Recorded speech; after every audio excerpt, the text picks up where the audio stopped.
Hello, hello, hello, hello, hello. Boys and girls, how we doing? Welcome in. Let's see if I can remember how we do this, shall we? It's been a while.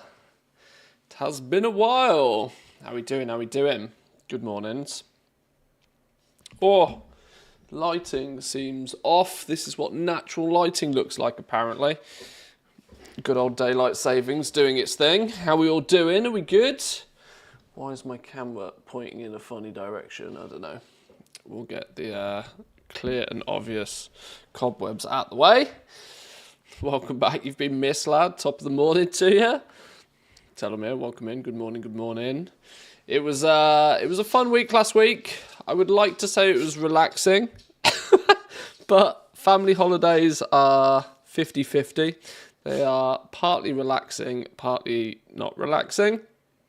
There's always that kind of feeling of I could do with a week off to recover from my week off. But we are good. I've caught a cough, though.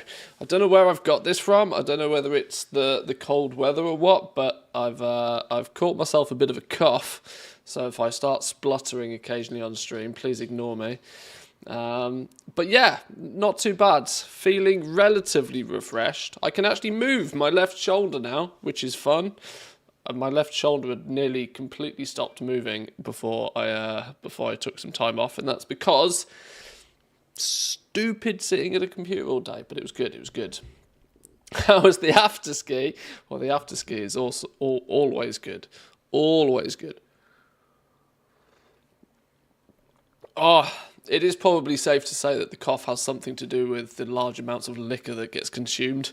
But yes, it's all good. Cheerleader, welcome in, welcome in.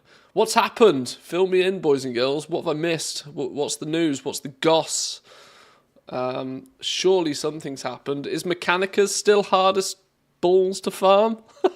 Should we do some auction house scouteroonies, see what they're going for at the moment? They've got to still be stupid expensive, right? Surely, unless something changed. I saw. Literally, this is old news now for you lot, I'm sure, but I saw literally a day before, like about a week ago now, probably 8 days ago, I saw Wowhead do a post saying, "Oh, is Mechanicus the worst farm that we've ever had," or something, in true Wowhead fashion. Got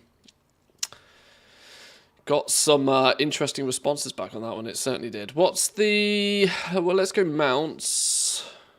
Probably best to search this on the Undermine journal, isn't it, really? Margin manipulators, innovation investigators, asset advocators. There's now multiple of each listed, at least here. Here being Draenor. Let's turn the tunes down just a little bit. Yeah, at least on Draenor, they're still at around that 2 mil mark by the looks of things, which is not surprising to me. Really not surprising to me. 2 mil is somewhere in the region of a little under 100,000 gold per Mechanica. Now, based upon the fact that unless some people have been doing some clever things, Mechanicas are still, you're not getting more than a couple of days, even if you're trying. I have no idea about anything since you're my WoW news source. Oh, okay, right. Well, I need to put some effort in. I did play. I got back. Well, we got back at like midnight, like Saturday, Sunday, and so after a 14-hour car ride, we were both absolutely zonked. So we both got up late yesterday. I did get an hour or two gaming in yesterday just to try and, clear the cobwebs before stream today. But I didn't do much sort of, news navigations. If I only had one toon, which two professions would you choose for old world and current content? I mean, if you've literally only got one, well, okay. If you are looking to make, if I only had one, well, jewel crafting and leatherworking, because that is the scenario I go by. Not for the reasons that they will make you the most gold, but for me, playing a hunter, they're very useful professions to have. But that's just what I've had on my main character for basically forever. Now, that's not strictly the best answer to your question. because I don't think there's any reason to ever only have one toon these days, considering that you can take 2 hours and get a brand new level 70. Leveling characters is so outrageously fast these days that I don't really think there's much. The easy answer is you want 4 characters. You want 4, if not 5 characters, really, at max level these days. That way you can just have all the professions and you don't have to worry about it. It's easy. It's easy, easy, easy, easy, easy. Say hello to the death of Profit. The peak ended last week and now we're on a slow decay. The death of Profit. We're on the downward cycle now. Possibly, I think we're deep enough into the patch now that most people, we probably have seen the peak, I would imagine. This is why I think I mean, it was a happy coincidence, really, that my week off happened to be just as things start to downturn. But we've got new things to look forward to. We got 11.1.5 soon-ish. Do we have a release date on that? Has it been officially released? There's that cough. There's that cough I mentioned. That's going to happen a few times today. I apologise in advance. We should have a release date for 11.1.5 now, right? Surely. I've got to be careful which window I show here. Me and the wife have been doing some car shopping. Highly boring. Highly boring for me since I don't drive. But a necessary evil since our old car is well, old and needs replacing. But that's a different story. What was I looking at here? I was going to just try and catch up with the news, I think. I need to spend 10 minutes just sort of playing catch up a little bit. We have, actually, this is a cool little test to see. What's the region-wide situation happening with these now? Completed tailoring, all patterns, all points. Holy, that's good effort, that. That's really good effort. I'm not there yet. But I will get there eventually. I'm at the point with most of the professions where I don't really need any more points. I'm just doing it to fill the gaps now. There's 50 of these across the EU now. We're starting to see numbers which, I mean, that's still, let's not forget, that's still less than 1 per server, right? That's only that's 1 on every other server.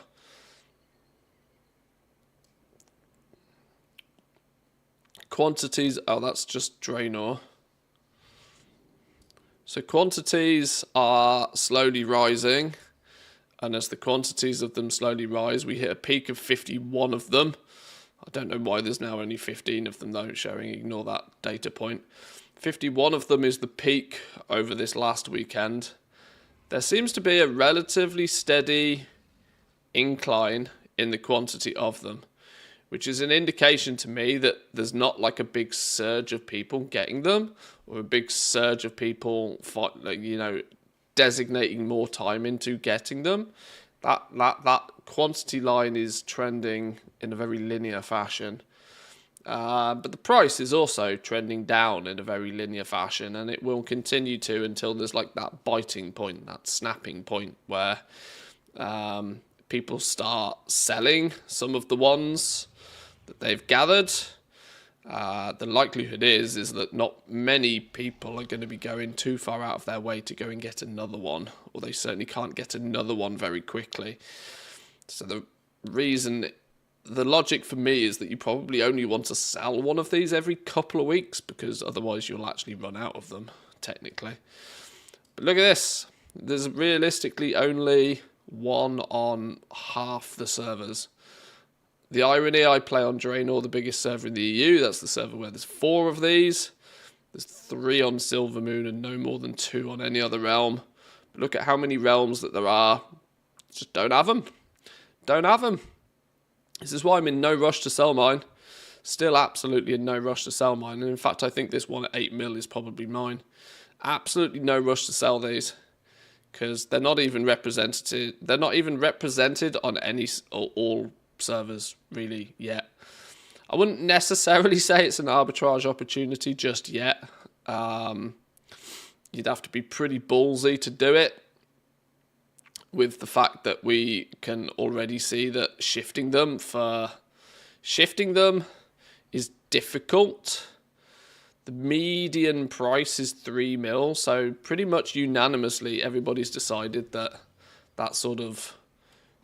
this seems to be the sort of like that 3 mil seems to be the price where most people have sort of decided they're going to try and sell them. And there's, a couple of the bigger servers somewhere of like, Draenor is actually having the price pushed down just because there's more people listing them there. But the reality is, for me, I think that this is the period in time where the supply of these is going to be at the absolute highest. So if the price is being pushed down to 2 mil now, there'll be 4, 5, 6 mil by the end of the expansion and in the next expansion.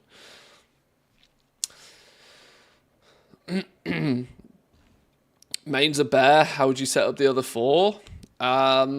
Well, pick and choose classes that you might enjoy playing. Honestly, the restriction on having like this profession on this character isn't really a thing anymore. It used to be many years ago, but that's when everything was. You were being back in the past. You would always play very selfishly. So, like if you were a cloth-wearing character, let's say a mage or a warlock, it made an awful lot of sense for you to have at least tailoring. Because then you would be able to make your own gear for you.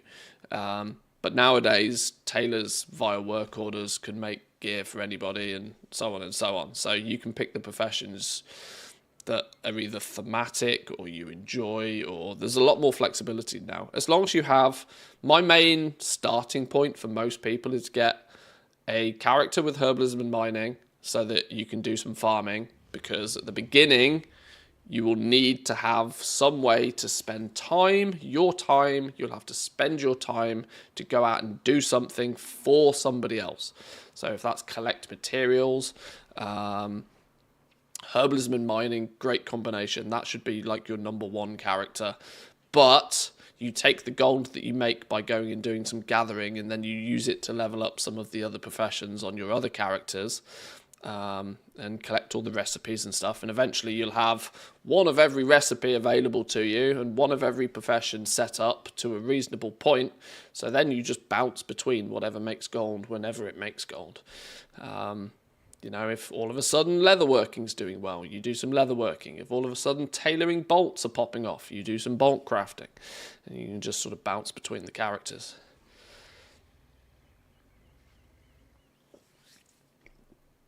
Is there a vendor like in Dragonflight where you can exchange profession points for artisan security? I don't think there is.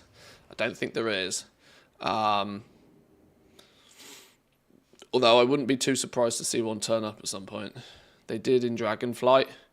I wouldn't be too surprised to see them do it again. Venture Companyman. This is one of the pets, isn't it? This is one of the pets. Now, there is a grand total of, like, basically none of these. There's only 11 of these pets across the entire EU.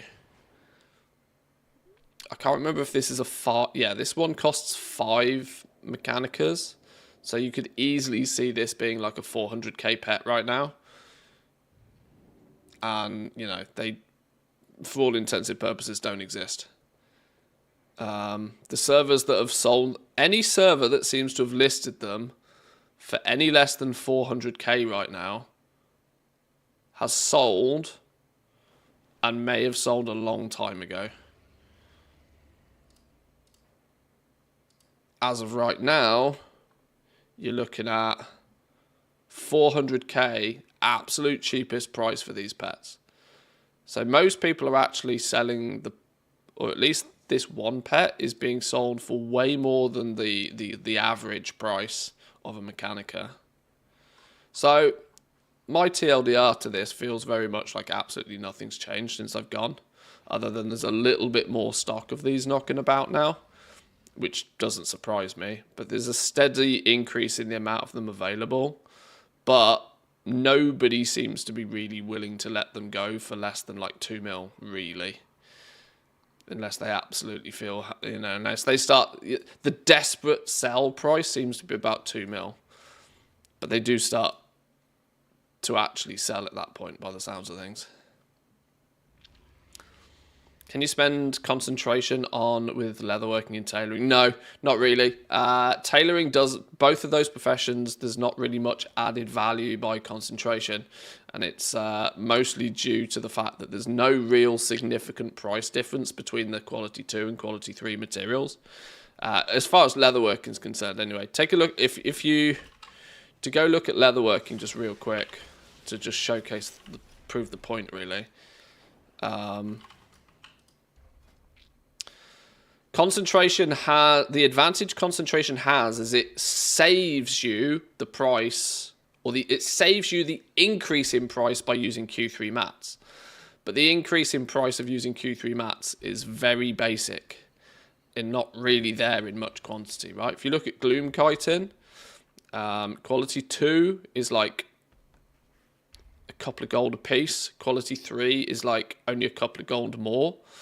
So you're at best saving 100 gold by using concentration, but when it could still cost you 400, could still cost you a shitload to do it. I don't have the right mats to simulate this particularly, but the reality is that the difference in price between Q2 and Q3 base materials in leatherworking is so poor.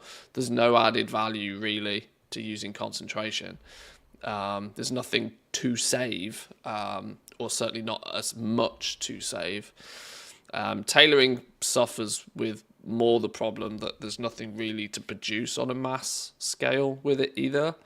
So tailoring and leatherworking are just pretty poor for concentration, but they have significantly more focus on actually crafting gear. Leather obviously creates all of the leather gear and mail gear. Tailoring obviously is creating capes for potentially everybody in the game. They're professions that are far more focused on crafting gear for others. And so the concept is that you use your concentration to maximize the quality of the gear you craft for others. Not so much craft a few things and then sling them on the auction house, unfortunately. As I'm standing here, why don't I do see if we've got any orders up.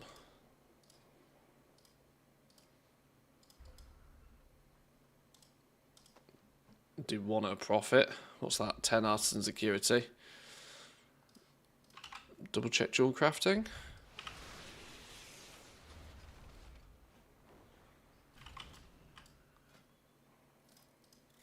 Publix, no. 10 artisan security. Where's all me flipping? Okay, that's a knowledge point. We'll spend 50 gold for a knowledge point. Okay, slim pickings today apparently. Enchanting has been great recently. The big reason why enchanting works very well is because there is not only a big difference between quality 2 and quality 3 material prices, but then enchants need loads of them. You need like 50 plus storm dust for a single enchant, and so that big if there's 10 gold difference between Q2 and Q3 material price, then you multiply that 10 gold by the 50 of them that you need, you start to see where the big savings come from using concentration with things like enchanting, which is nice.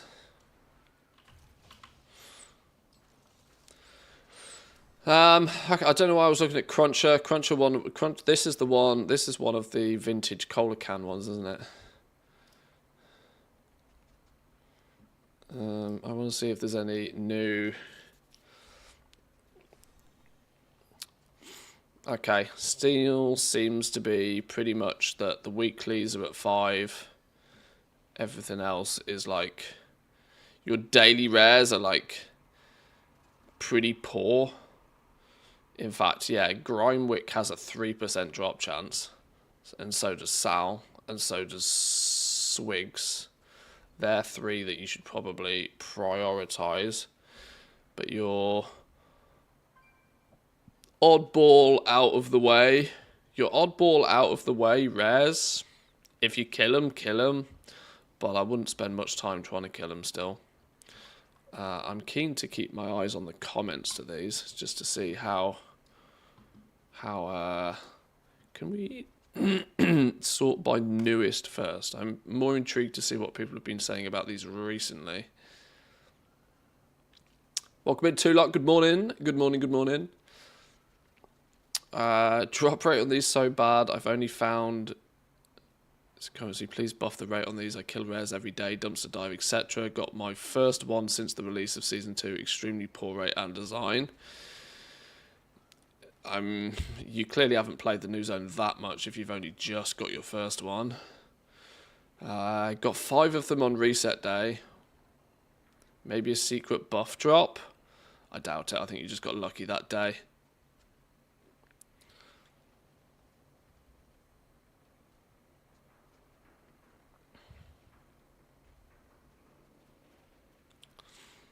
Killed rares each day, opened every dumpster. I've looted 8. Okay, same difference then, really. Being that the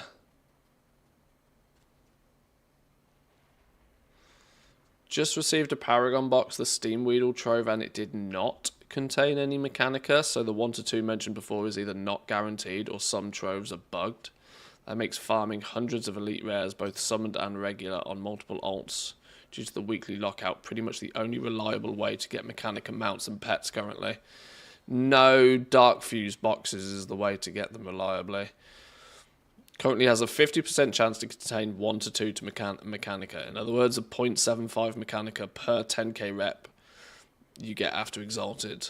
And those boxes are only useful if you still need a mount. Well, no, they're useful if you get the if you want the Mechanica.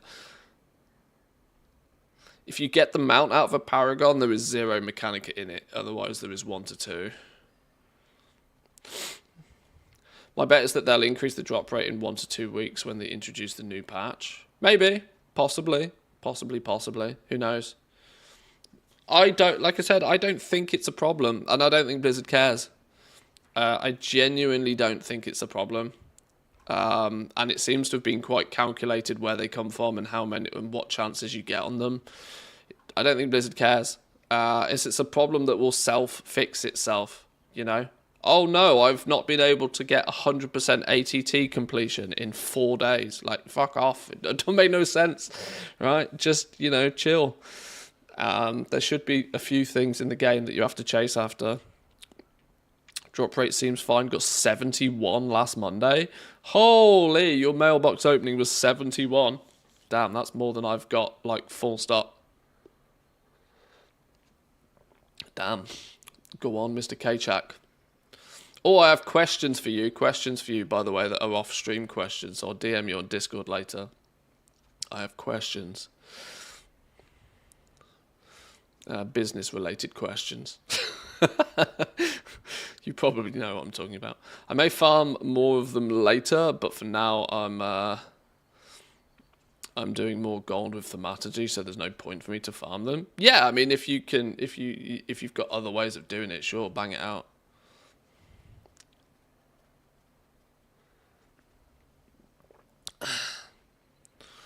Why bash my ATT completion this early? Hey, address it. You'll get there. You'll get there. Welcome in, by the way.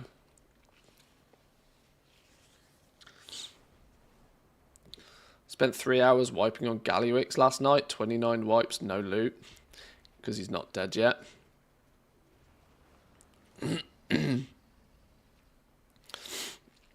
You'll get him. You'll get him soon. You'll get him. Can I explain how Thaumaturgy works? I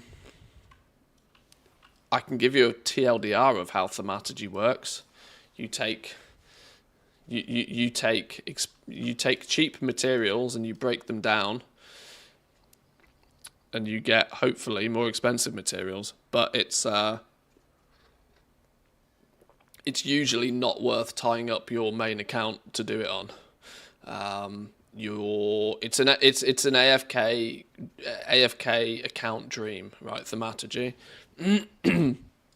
Usually, the concept is that it's a destructive process, right? So you take twice as many materials to get a bunch of materials. So it halves the amount of materials when you do it. It's destructive, and that means that you take the cheapest of the cheapest, and you hope that two of the cheapest materials turns into one material that's worth double, right? So let's say you're breaking down leather at 5 gold a piece. You're hoping to get something that's worth 10 gold a piece by breaking down 2 pieces of leather at 5 gold. You're technically hoping that it's better than that. But, it's been deconstructed and figured out and broken down so much so now that you can throw some numbers into a spreadsheet, or you can get it set up in TSM. I've got it set up in TSM so that I can just go to the auction house and see if it works. Let's have a quick look while we're here. Let's make sure we got the right operation. Thaumaturgy profile. I go TSM, shopping. And I can do a quick shopping scan on all the materials that go within thaumaturgy and can tell you quite conclusively that you probably don't make any gold with thaumaturgy right now. You probably don't make any gold. These even the cheapest microbloom right now, if we look at the listings of microbloom, to actually buy any decent quantity, you're looking at 12 gold 45 for your microbloom. That run through an alchemy mill. Unfortunately, you're heavily relying on good RNG or resource procs to turn that into anything profitable, not to mention the amount of time it would take you to do it. So for me, right here, right now, I'd look at this and just say thaumaturgy is not worth doing. But if you've got the ability to process tens of thousands of materials a day, you can still play the law of averages and win. I've got mine set up somewhat conservatively so that I only spend time doing it when it is actually a relatively guaranteed win.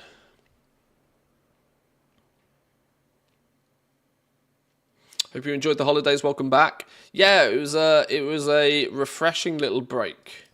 A refreshing little break. Not necessarily the most relaxing, but refreshing if nothing else.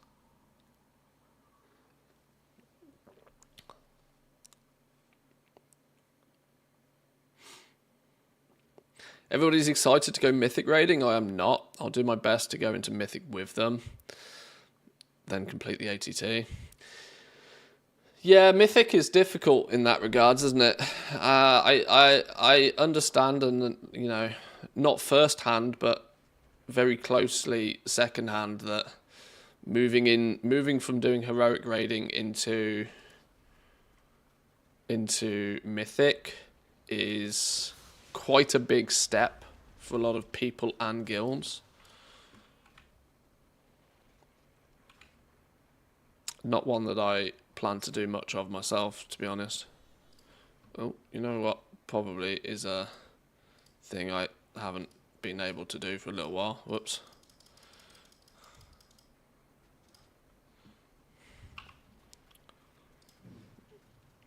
I need to do a few more delves. I'm playing catch up a little bit because, my week starts today. So I have today and tomorrow to do anything I want to do this reset. So I've done my 11s. I did 3 11s yesterday. That's the thing I logged on to do yesterday, just to get that sorted, so I didn't have to stress about that too much. So I've done my 3 11s. The question is do I want to fill my vault with some 649 options? The reality is that how many slots do I still have to fix? How many non-hero pieces do I still have?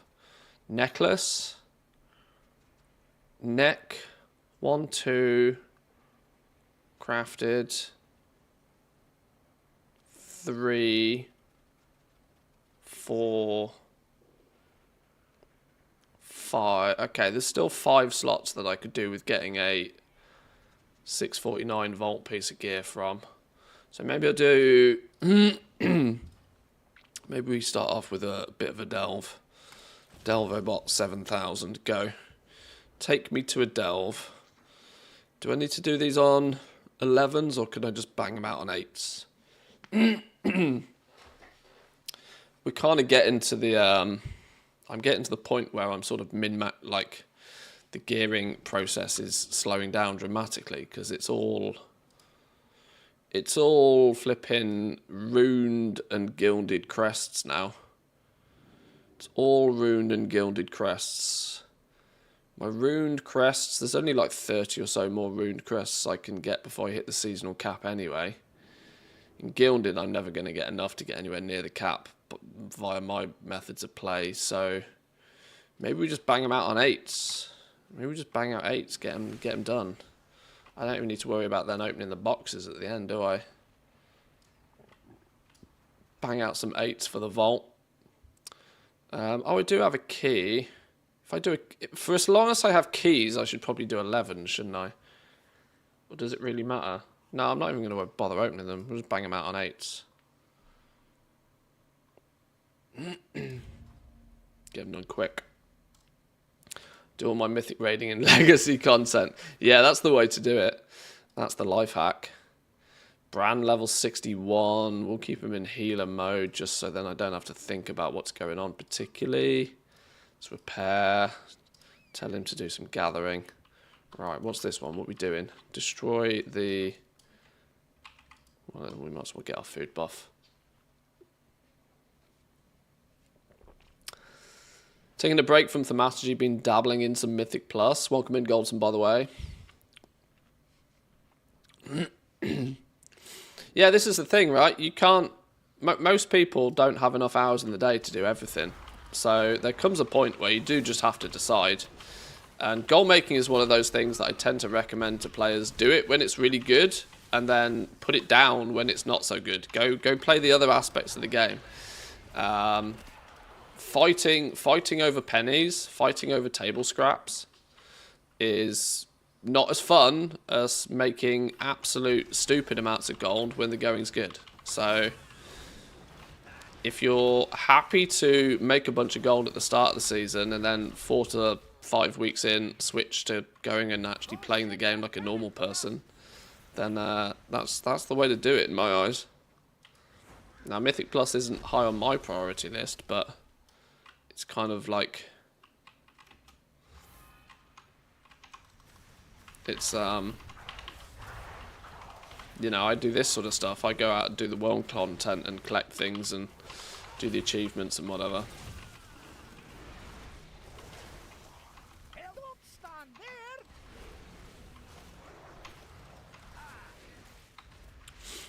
New expansion season release. Take advantage next time.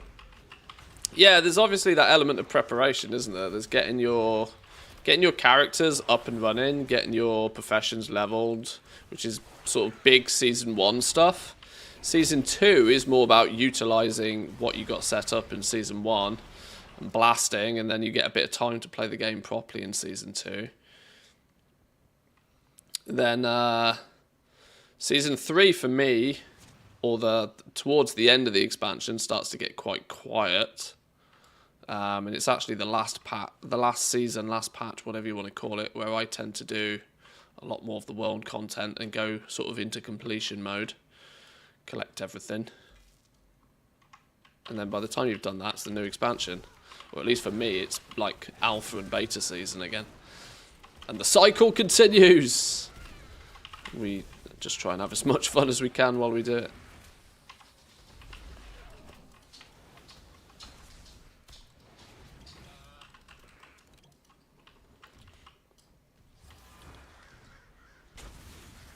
Stop shooting me.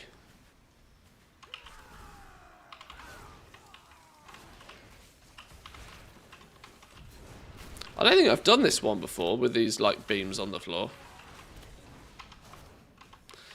We're 5 months away from alpha beta, it's almost time. It's going to turn up quick actually, I think. I genuinely do think it's going to turn up quick. I think my focus away from the live content and more towards the new upcoming content is going to be much sooner this expansion. Because let's not forget we've got player housing coming as well, which doesn't really look to be that linked to regular retail patches. I think player housing is just going to be launched when it's ready, sort of thing. We've also got Legion Remix. Well, I don't think that's been confirmed, but it's pretty much 99% confirmed at this point that we're going to get Legion Remix at some point, which is going to be a blast. I'm really looking forward to Legion Remix, simply because it's the one expansion I played probably the least. So I'm kind of hyped to just go and absolutely pump. I really hope we get the artifact weapons. I mean, you can't do Legion Remix without them, really, can you? But I enjoyed Mop Remix way more than I expected to. I don't know if it's going to be quite the same this time, because one of the fun things about Mop Remix for me was that most players didn't really realise that we were going to get so mental OP. I mean, look at all of the flipping frogging situation and, you know, people soloing raid. People were not expecting to be able to solo raids. Even though Blizzard did kind of tell us that we'd be able to by the end. People just didn't really believe it. Now, obviously, this time, people are going to go into it expecting to be able to do it. So it's going to be a little bit different. People's play style will be a bit different. I kind of landed at, you know, right place, right time with Mop Remix, though. I absolutely blasted it for the first few days, got miles ahead of many other players. And not just because of frogging, by the way. Due to the fact that I think I played the game about 15 hours a day for the first week. But it was a blast. Like, weirdly fun. Guess what? Being overpowered and doing silly things is fun. Who would have thought it? So, yeah, Legion Remix. We've got that to look forward to. We've got player housing to look forward to. We're going to have Midnight Alpha. Probably, I don't think by the end of the year, but I don't think it's going to be too much into 2026. I'm expecting to get a relatively early expansion launch, so... Oh, and let's not forget, Grand Theft Auto 6 is turning up at some point in the fall, which is going to turn up faster than I'll be prepared for. PlayStation at the ready for that one.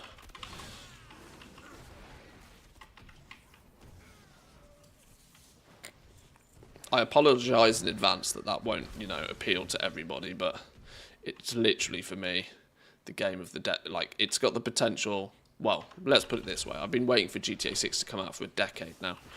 So, you know, what World of Warcraft hype is cool and all, but they turn up every 2 years.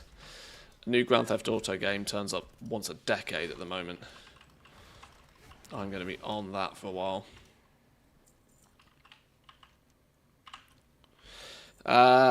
Was there any information how I am the wrong person to be asking about information right now. I am day one back from basically 10 days out of the game.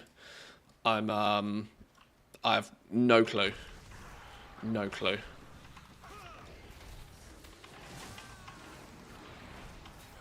We will do some investigating. I can't attest to exactly how much it will be, but we will do some investigating. But I got to get my feet on the ground again first. GTA 6 looks fun. Also scared it will replace WoW. Well, it's unless they do something wild with the online, GTA 6 will still mostly be a single player adventure for me. That's what I'm mostly intrigued about. These flipping things on the floor are annoying. They don't have a clear end point.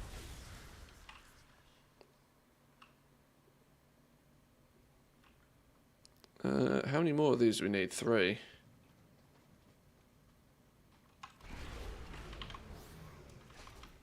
I waited Elder Scrolls 6 for another decade. Yeah, just release Skyrim a few more times, it'll be fine. Nobody will notice.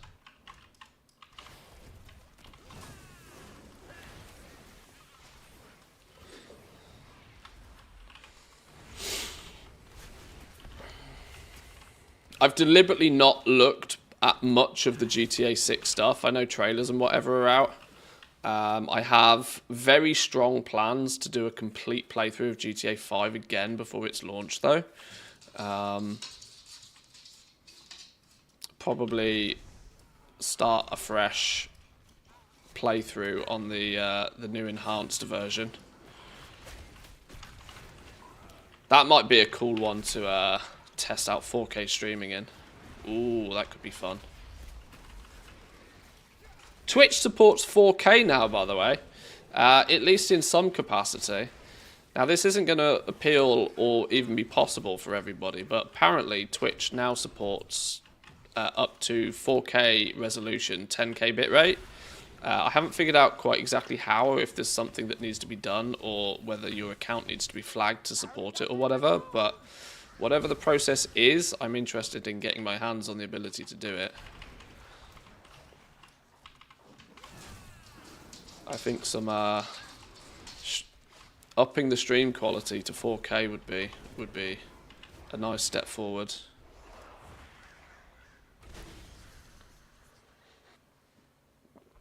GTA at home is the undermined. In a way, you're not wrong. Can we hop over these? Oh, you can hop over them.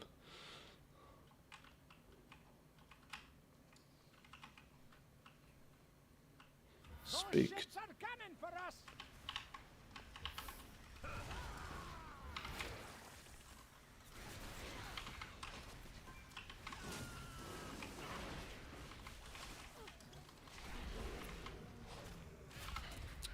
Yeah, full playthrough. Maybe not 100% playthrough, because doing all the unique jumps and collecting all of the secrets and stuff isn't necessary really, but at least a storyline playthrough and probably a side missions playthrough of GTA 5 before 6 comes out. I think it could be fun.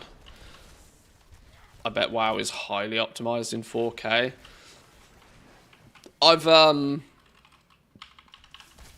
been my monitor's only 1080p still, and of course I only stream in 1080p, but I've been running it in like super sample mode.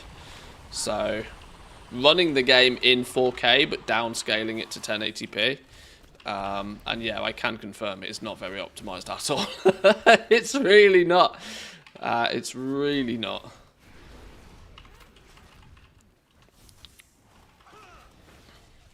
But we will see. We will see. My new monitor arrives soon. Then we can actually play it in native 4K.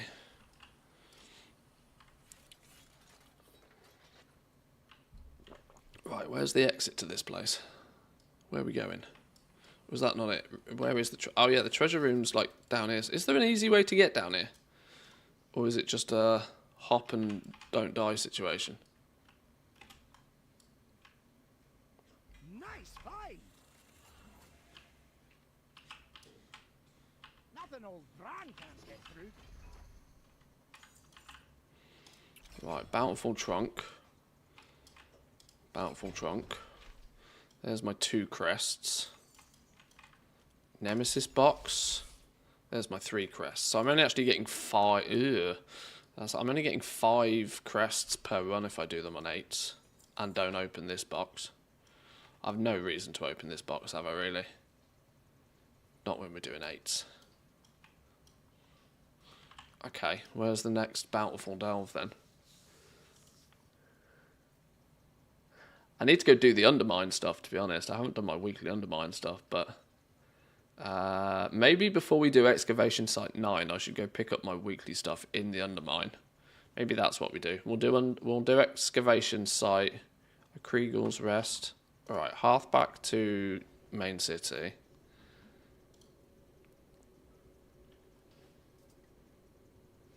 Oh, there's a parachute on the ship, is there? Oh, I've never noticed.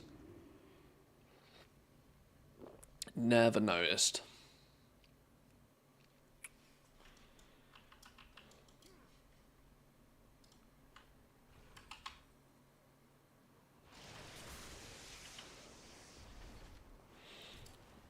Is it still running sweet in super sample mode now? It doesn't look like it. No, I've dropped it back down.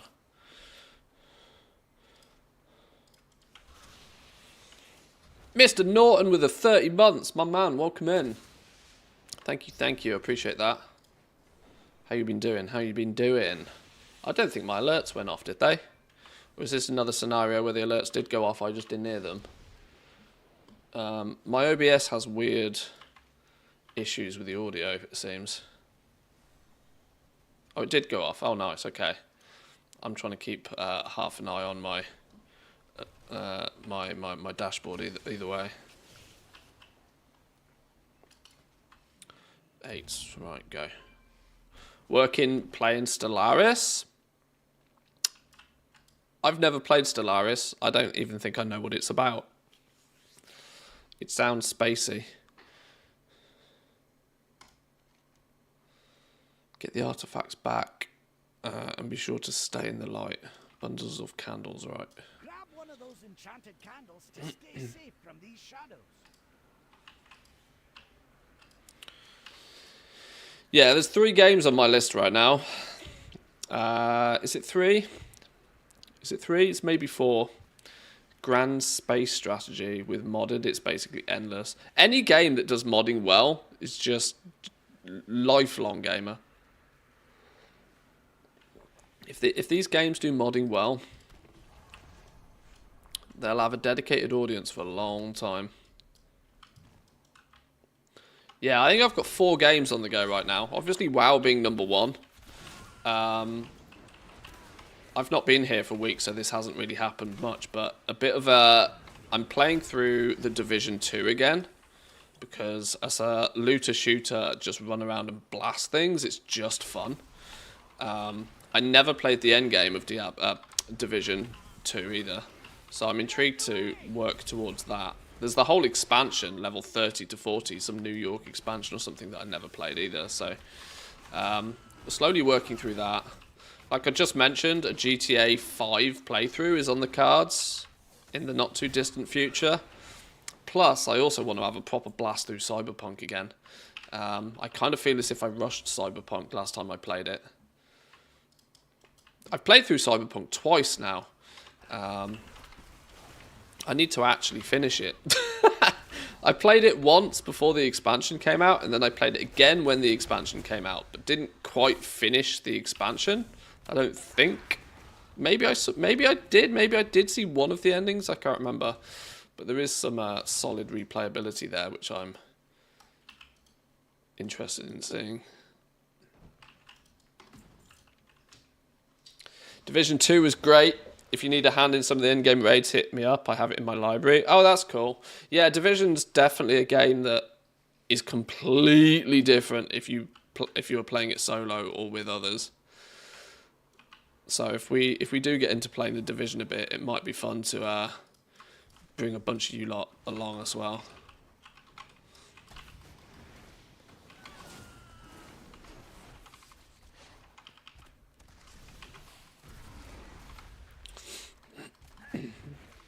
This is the I mean, you know, like I said, this is the mid part of the expansion for me.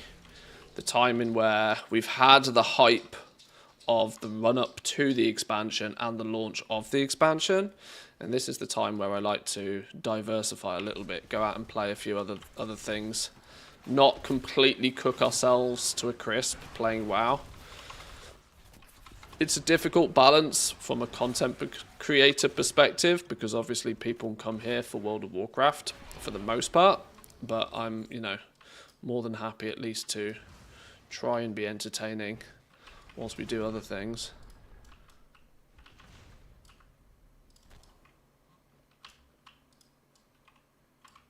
Wait, hang on, there's a treasury thing over here.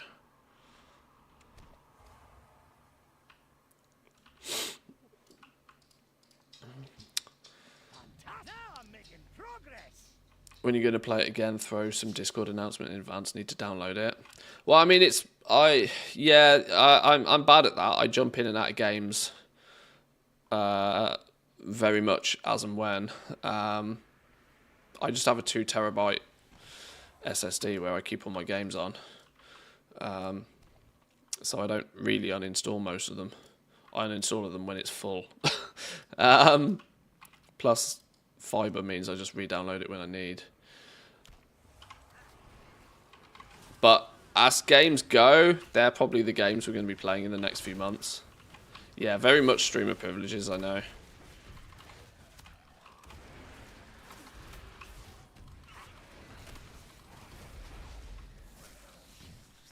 I'm here for the stream and not the game. WoW is a bonus. I would love that to be the case for anything we do all the time, but I'm also very aware that some people are here for the WoW stuff. And, you know, my ability to... More than anything, I'm not very practiced at entertaining you lot when we're playing other games. You know, let's be real, when I'm playing World of Warcraft, I'm not actually all that often playing World of Warcraft. We're talking about what's happening in the game, the economy, what's good right now, what's bad right now. You know, it's very much like a, you know, solo podcast in a way a lot of the times, and people have even told me they use my stream as a bit of a background podcast. I don't have that same intrinsic knowledge of other games. When we go off and we do play other games, it is actually usually just mostly me playing the game, which I do naturally understand why it interests people less. There's treasure close by.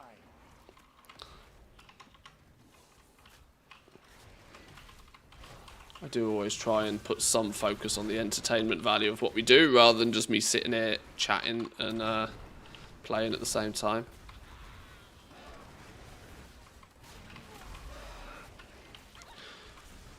What do you think of player housing from a gold perspective? Would there be some opportunities for goblins? I have nothing to confirm at this point, but I would be absolutely shocked if there is not a new profession with player housing or with Midnight. I'm pretty convinced that's the direction they're going now. Some sort of woodworking / carpentry, something along those lines, makes a huge amount of sense for player housing, for the production of like furniture and rugs and, you know, paintings and, you know, silly things of this nature. There's huge tie-ins with player housing and professions. One of which I don't think is really catered for much with the professions that we have now. The professions we have now are all very, very, very tailored towards gear and making that gear better. There's not leatherworking can sort of tie in a little bit, maybe possibly. Blacksmithing can be used to make sort of iron stuff, to make flipping teapots and candlestick holders and whatever, but most of the professions right now would have to sort of be crowbarred in to player housing. I think there's huge potential for an actual dedicated new profession. And if you dig around on the internet enough, I don't talk about this too much on stream because it's kind of the one and only rule that Blizzard has.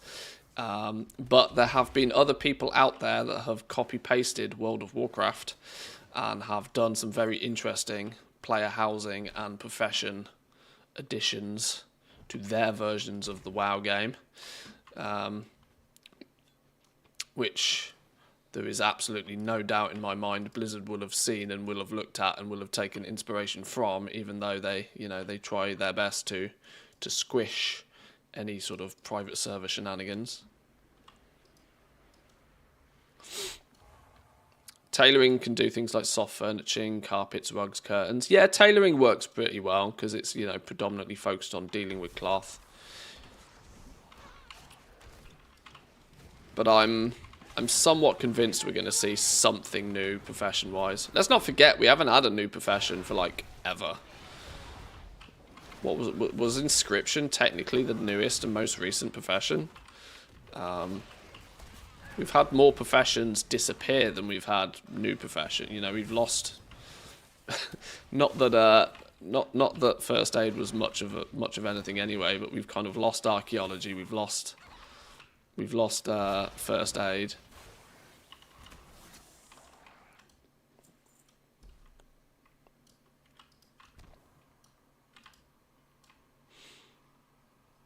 And now I think that they've got the new profession system relatively polished. I think Concentration has done an awful lot to make the new profession revamp feel like Blizzard wanted it to feel. So now we've had that since Dragonflight. We've had 2 expansions for that to sort of be, you know, for the rough edges to be smoothed off with that.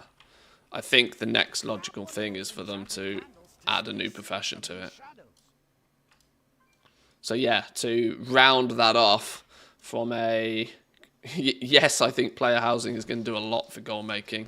And I think what it will predominantly do is give an avenue for people to craft and sell things to put in their houses.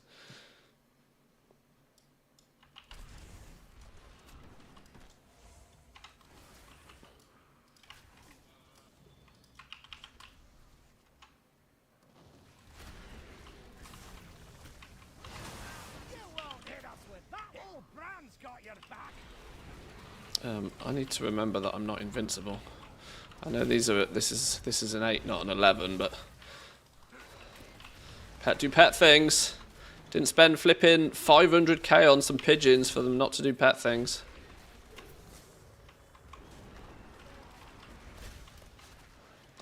As soon as recipes get announced for how to make furniture and decorations, you better believe the entire region's stock of those mats will disappear instantly. Oh, without question. Those who have deep pockets and those that have spare storage space and those who are willing to take the risk are already starting to squirrel away past expansion mats. I've seen and heard many people talking about this already. I've not looked at it in too much detail just yet, but it's absolutely at the forefront of people's minds right now. That when player housing comes in, even if they don't announce like a new profession or something, you can bet your ass they'll do, you know, there'll be profession related integrations. So, and it'll be huge business going into the new expansion. Yeah, it's obviously huge amounts of guesswork on, you know, what is going to be the materials. Will they use past expansion stuff, or will they just solely use new materials from the new expansion? There's part of me that thinks if they add some sort of woodworking style profession, carpentry or something, that might include some, you know, where's the materials going to come from? Are we going to start having sort of gatherable trees, and will like some sort of wood be a new material in the game? Obviously, we've had herbs and ore forever, but wood is the other clear and obvious material to use for this.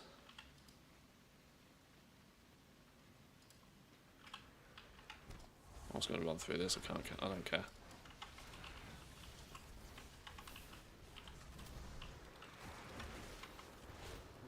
Back to the garrisons, lumbering away. Yeah, actually, garrisons were the closest thing we had, didn't we? There was the sub-lumbering thing where you had to go whack a tree. And they might just turn that into a subsection of a profession. I don't think they'll make it a gathering profession by itself to fly around and, like, chop down trees. I would actually, and now this is just my own personal preference on this, I would rather them see them turn gathering into one profession.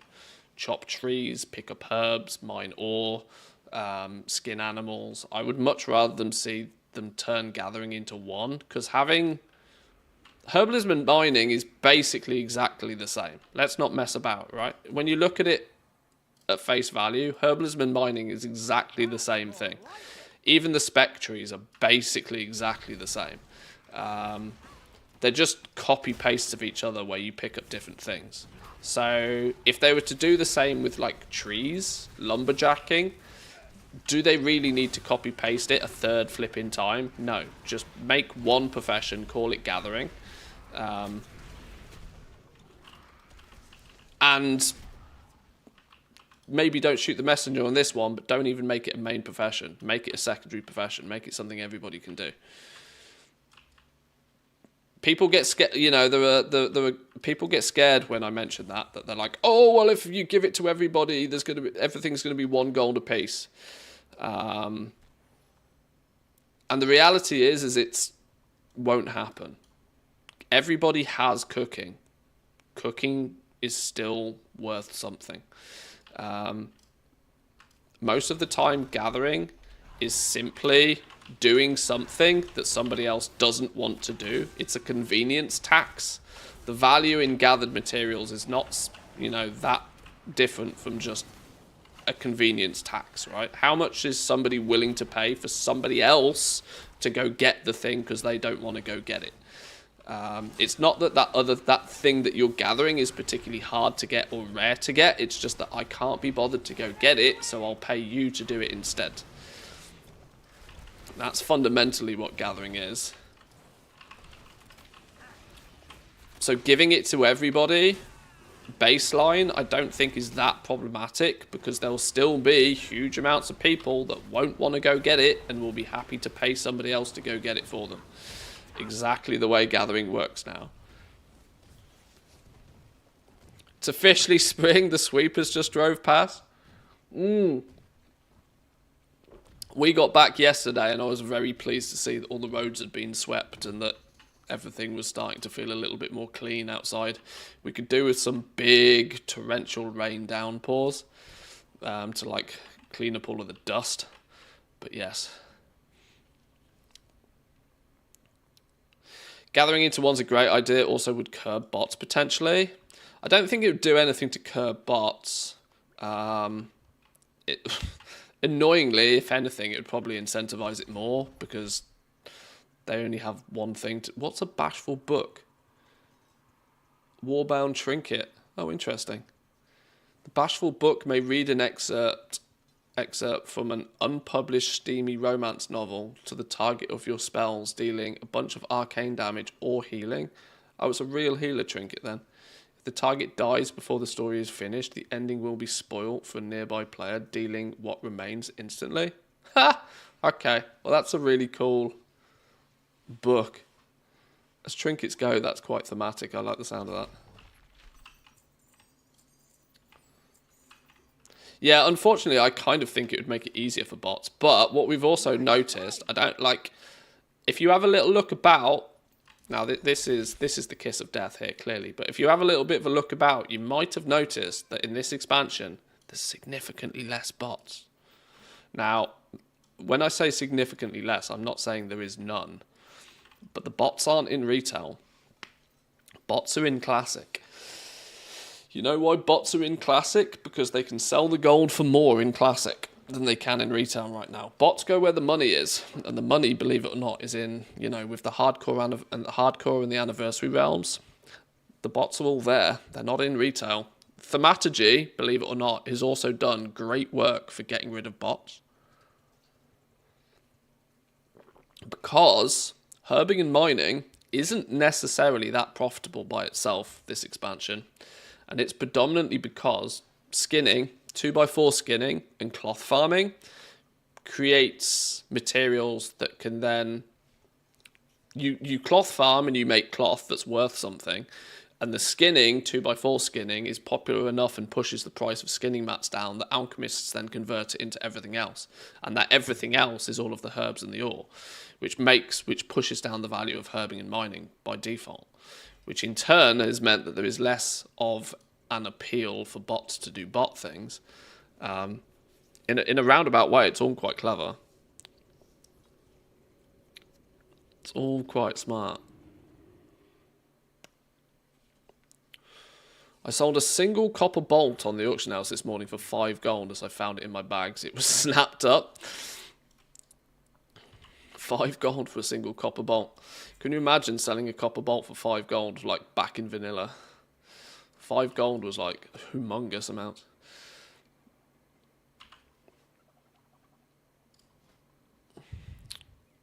No, where's my... Oh, I haven't oh my god, I've just realised I haven't checked the trading post. I've apparently started to chip away at the trading post stuff. What do we get this way? Topsy-turvy mask set? Okay, I can look like a pigeon. Sure. They're not exactly very attractive, but sure. What are the trading post rewards this month? What's in my box? Come see my well. Jester Pony. Okay. Interesting. Lively Dark Moon Charger. Violet Charger. So they've maybe taken on board some of the feedback that the mounts were too goddamn expensive if they're going to put multiple in the shop every month. But there's still over 1,000 tenders worth of mounts there. What the... Okay, that's an ensemble I don't care for. Flipping mushrooms on my shoulders.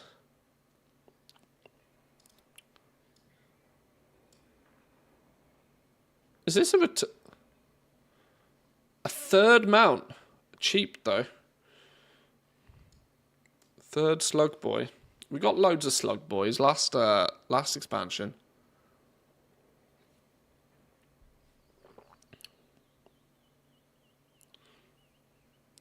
No pets this month, really sad. Oh yeah, just 3 mounts. 3 mounts, no pets.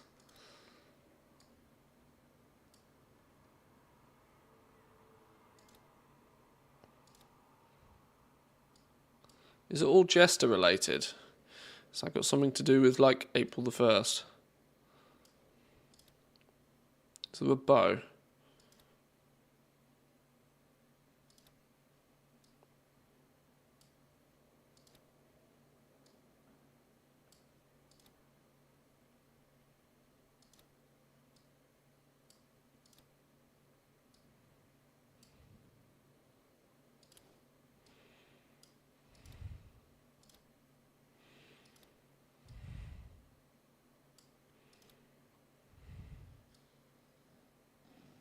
Some sort of random bandana looking thing.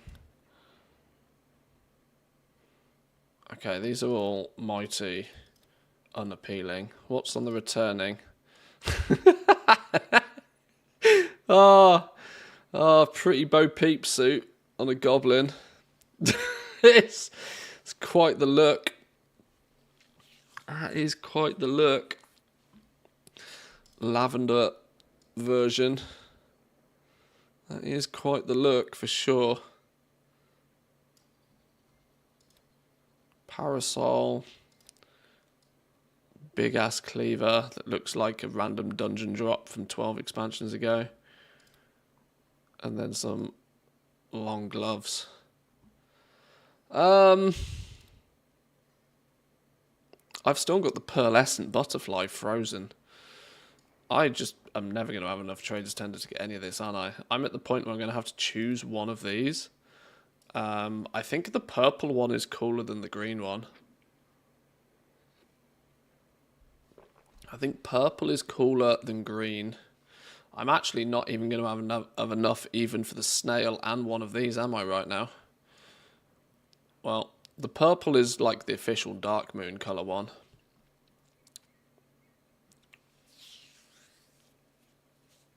We're missing 2 of the Dark Moon data mined mounts. I was hoping that they were in the fair, but no.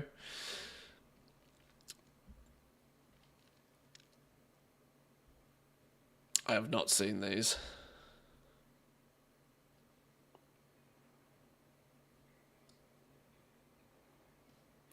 Let's get ourselves a purple pony. Purple ponies probably. We've got to get one or the other. I think the green one's a bit icky. I think the purple one is more Dark Moon.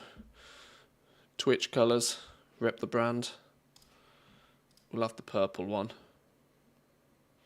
But realistically, not actually a huge amount of that's appealing. It would be nice to get the other one just because it's another mount. It would be nice to get the snail, but we've had plenty of snail mounts in recent times. With both Zerith Mortis actually at the end of Shadowlands and also the Slug Racing. This time, last expansion. We've probably plenty of snail mounts. Alright, well, okay, not a huge amount of interest there. It's not a problem.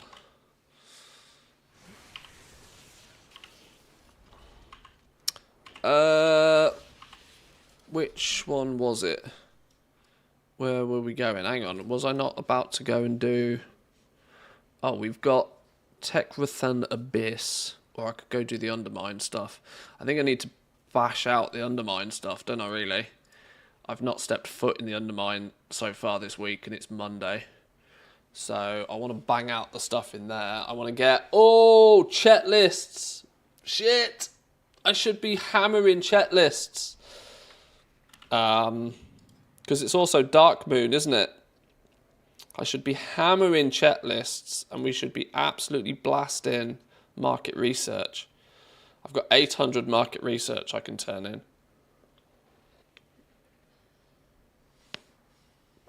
Dark Moon buff and then hammering out some of this. How long does the Dark Moon stick around for? Oh my god, it ends on Saturday. Okay, well, it's not super vital important to have it done by Wednesday, but I should do a bunch of it. Yeah, I need to be hammering chat lists, don't I? If we're going to get these sub-factions leveled up. Oh, this actually shows us a thing in the summary now.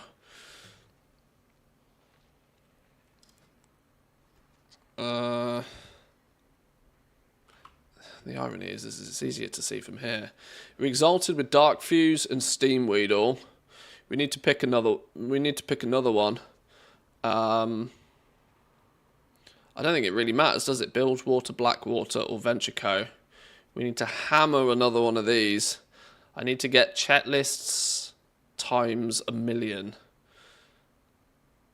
Chat lists times 1,000,000. Is it possible to get another one of these to... It's probably not possible to get another one of these exalted before Wednesday, but it will be after Wednesday, I think. Right, let's at least head over to the new zone.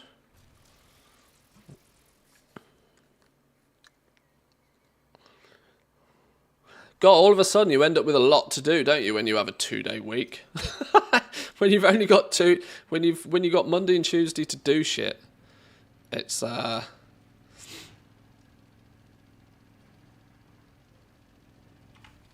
cartels are always hiring temp workers to pick which is the one that's flipping Scrap Chew? Is that Venture Co? It's Venture Co. I'm going to go Venture Co just because Scrap Chew is an easier one to spawn and to guarantee kills on a bunch of characters for. We'll get that one leveled up next. I'm ready to sign a contract. We want to go Venture Co.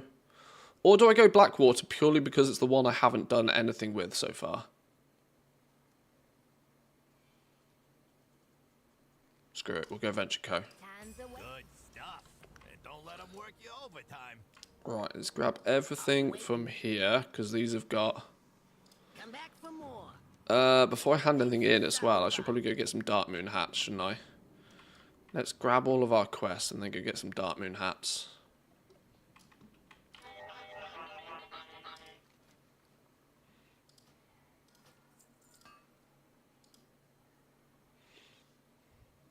You must be a part-timer with Chet. Can't remember what being part-timer means. Figure that out another day. Did I get my list? No, give me a list. Chat list. Dumpsters. 25 dumpsters, 2 races, a side gig, 3 rares, and the side street delve. Okay, they're easy enough.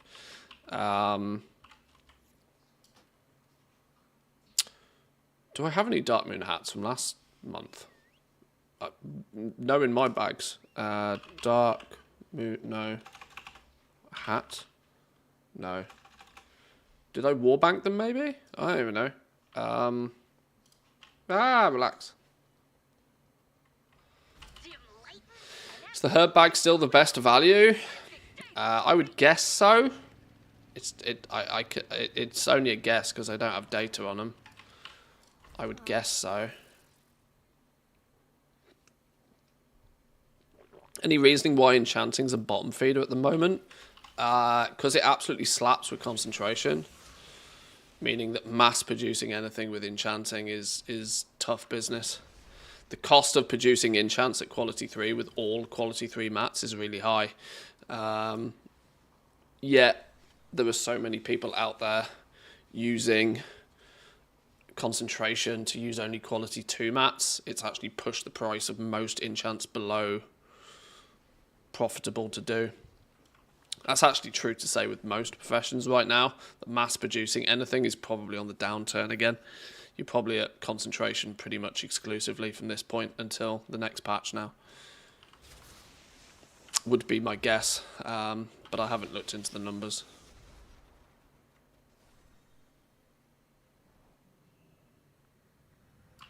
Wait, why have you got quests for me? Why would you have quests for me? I have calibrated my prices to be reasonable. Hello? Sure. My directive has been fulfilled. Okay. Someone picky. I find more stuff for you.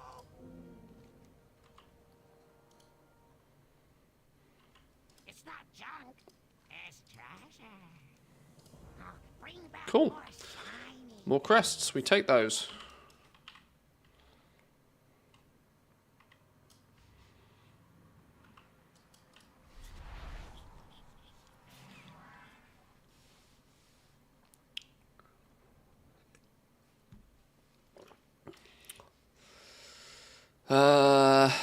Right, eyes on the prize. We might as well do these whilst we, shiny baubles, coarse threads, blue dyes. I just buy all of that trash off the auction house. Can't be bothered to go find it.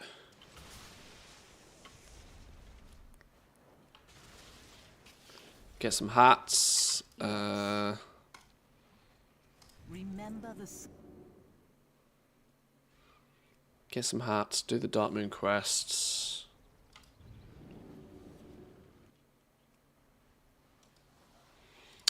I've got 2 minutes on my Hearthstone, which is going to be nicely convenient.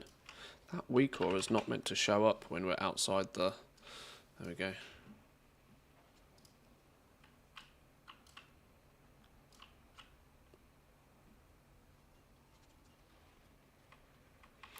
Yeah, might need to bang out a bunch of checklists, actually.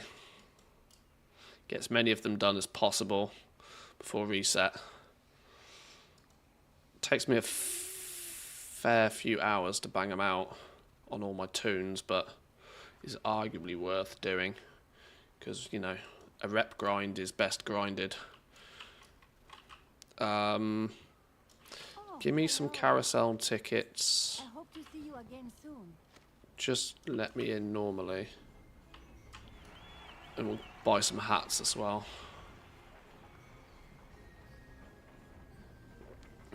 Assuming I have tickets to buy hats.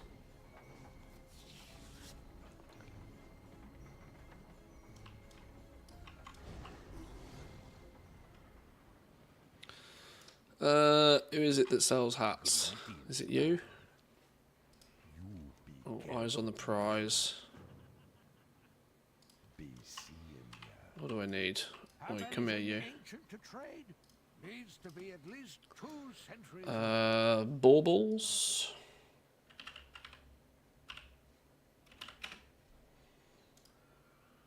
Shiny bauble. Ow, you son of a... have I opened any Paragon chests for the Mechanica yet? No. No. Before I went on vacation, I got the 2 reps, 2 Exalted, but I've not opened Paragon chests for them. I've opened 2 Paragon chests for the main cartel, but neither of those had any Mechanica in, so I don't think they're worth really paying attention to.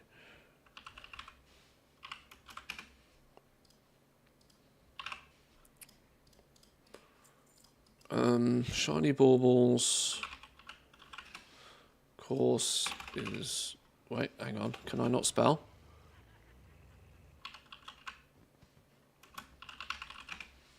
Oh. Course thread.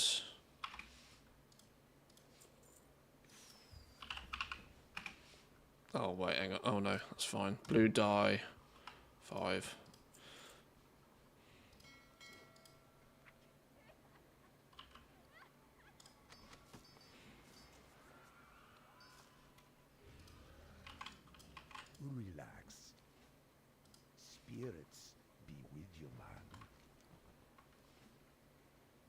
Right, hang on, what am I doing? What am I crafting? There we go.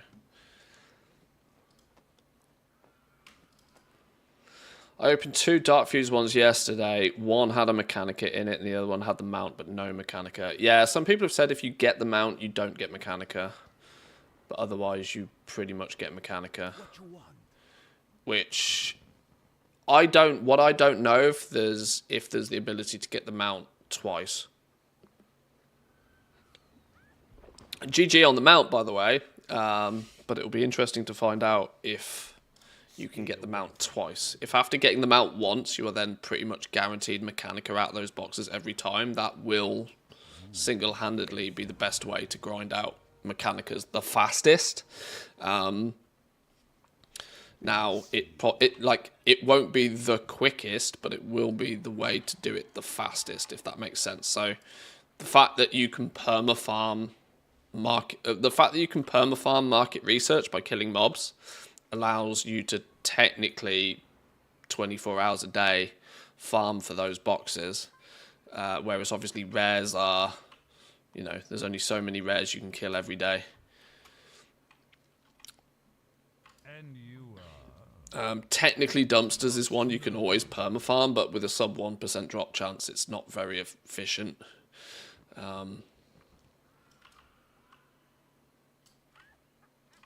Wait, what are we doing here? Sparkling gemstones. Does that mean I've got to find things on the floor?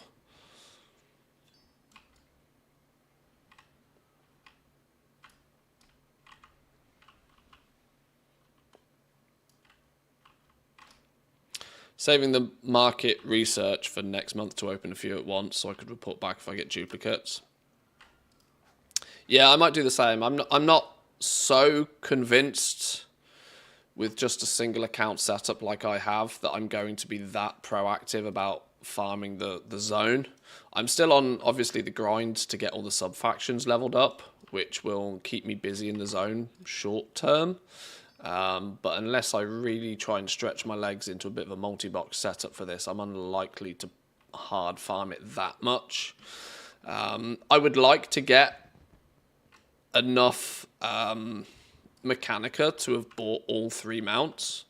Then I'm in a position that I have all of them potentially for sale, and then if I sell one, I can go out and farm some more to get another one. That will be my incentive to go and do more.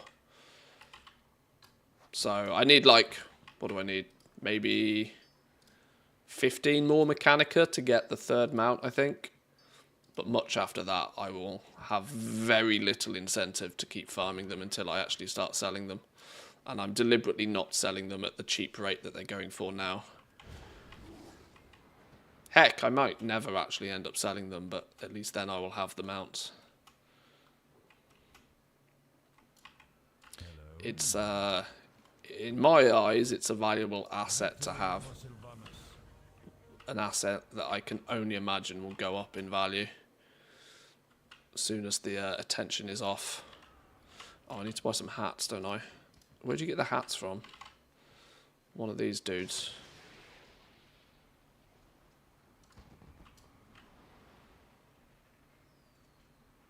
Heirlooms, prizes. Is it this fella? Choose wisely. No. Remember the sun well. How are you? Keep your So much stuff I need from the Dark Moon. I got There's going to have to be a point at some point where I actually try and do the Dark Moon Fair. How long has it been in the game for now? And I've basically never done it.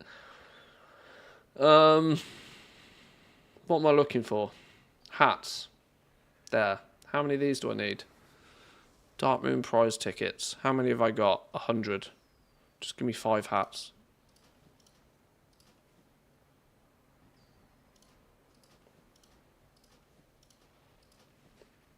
Have a good one.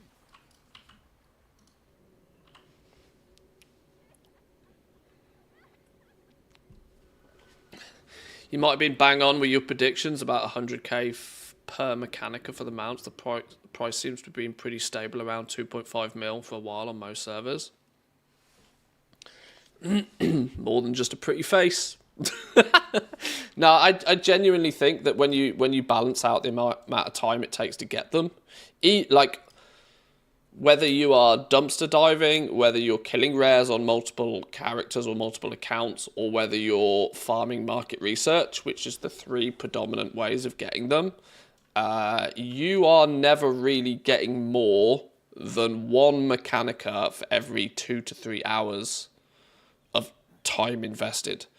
Which, when you figure it out that way, means that if you're looking around that magic 30,000 gold an hour mark, you're basically, people are basically shooting themselves in the foot, letting them sell their Mechanicas for any less than that, really. It kind of makes 100k per Mechanica kind of like the, not bare minimum, but the minimum where I think most people should be shooting for. That is if they have any competition at all on their realm. Looking earlier, there is still only one, there's still not more than like 50 mounts on the EU for each different one, which is less than one per server. When you break it down, that we're like 4 or 5 weeks, whatever it is now, into this patch, and there's still less than one per server. That's an outrageously low quantity of stock across the entire region. So there's no real reason for the only real reason for people to push the value of them down any further is their own lack of patience, really.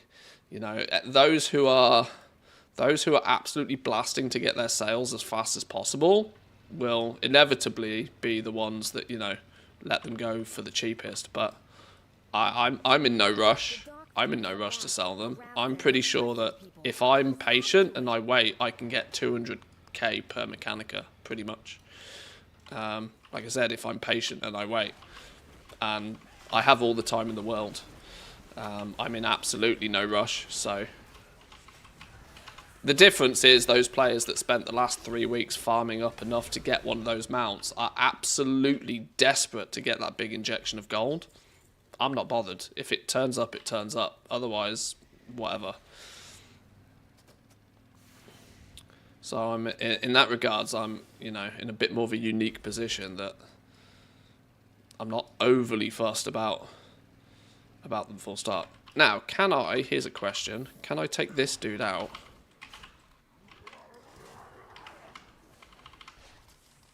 Solo these days. Are we geared enough?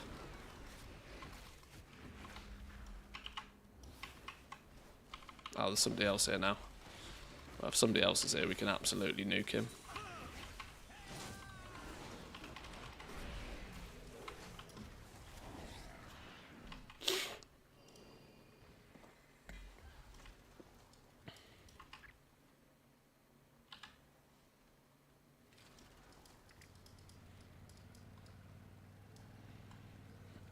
I'm aimlessly wandering around at the moment. I need a plan of action.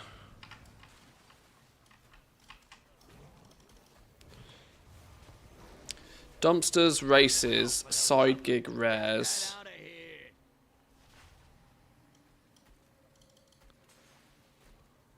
Side street delve. We're not going to do the delve. We'll do the rares. Cartel, rares, dumpsters, side gigs. That's what we're going to do. Where's my pet gone? Oh, Magna event's up, actually.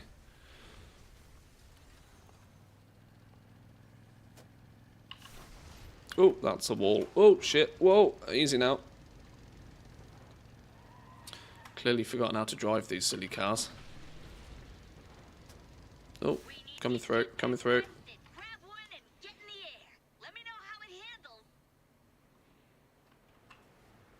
Oh, he's up, but he's not really up. Okay.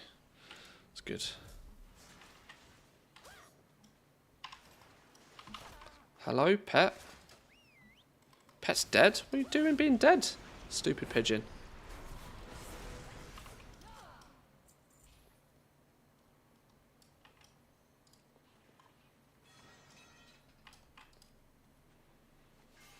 Top hat is from the game prizes. Oh, yeah, sorry, yeah. You can, once 10 prize tickets, turn it in for a hat. Hat just means you can pop a rep buff whenever you need, rather than having to go back every time. I don't often pick up the hats, but it is just a bit of an annoyance having to go back there every hour to refresh the buff.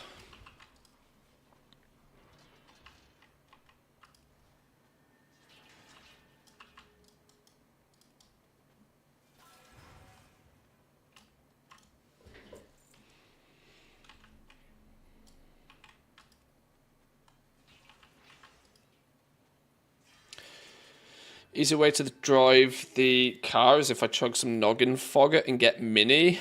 Otherwise, as a Tauren, it's super hard to drive it. Oh yeah, that's true. Yeah, because even the car gets small, doesn't it, when you noggin fogger? Okay,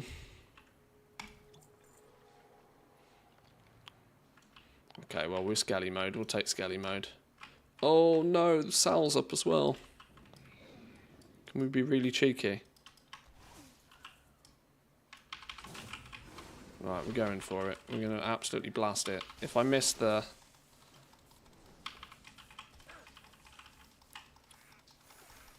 Pets do pet things, holy.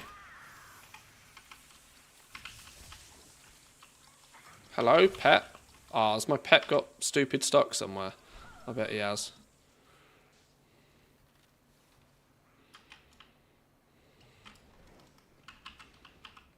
Alright, well, we got the tag on sale. He'll probably evade in a minute, but I'm not sure you can drag Sal all the way up here.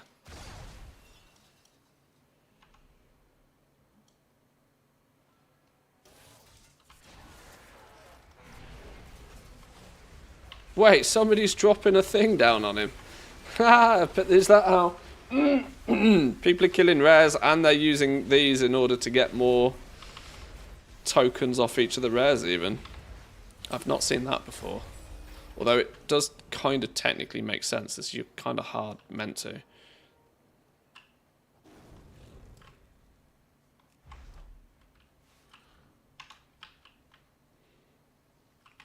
What happened to Sal? Where did he go? Did we somehow despawn him? Is he got a corpse around here somewhere? Oh, he did die. Yoink.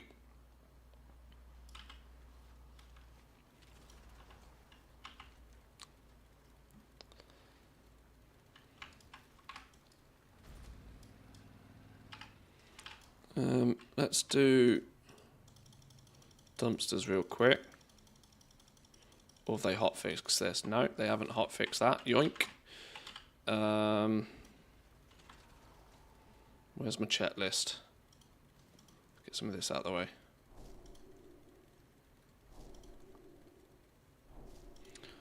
What is that? What's that speaker thing? It's an item you can drop down for the Dark Fuge rep that increases the amount of market research that things drop. It's like 100 crystals or something to buy one. They're not free. Gotta kill Swigs. Oh, we've just missed Swigs. That's annoying. What was I looking for in my bags before I was doing that? Checklist. We're going to do the side gigs in a minute anyway. Should I just do the side gigs now? Just do the side gigs. Slam Central Weeklies. I'll thwax up. See a rare, kill a rare. What's the week or you use to track the daily and weekly rares? I can give you a link to it in a second. Please hold. Got real plants here in Undermine, but we got the next best thing. Fix them up so they shine nice and bright.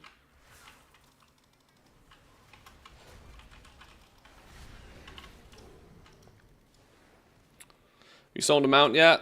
I haven't, no.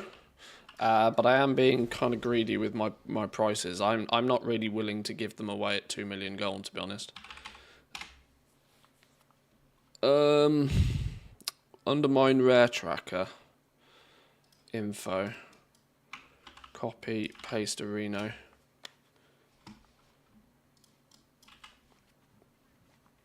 I have 2 of the mounts, but I've not sold them yet, no. Chief Foreman's up as well. We can basically kill him anytime. Dim lightin' and absolutely no airflow. Perfect day for a race. Yeah, there's quite a bit of weak aura spam going on over here, but it's the best thing about weak aura spam or little checklists is if you just go and do them, then they disappear. What's cooking? Problem solved. I'll shake that right up. Shaken, not stirred. Keep safe. Get it done. Interesting. Ow.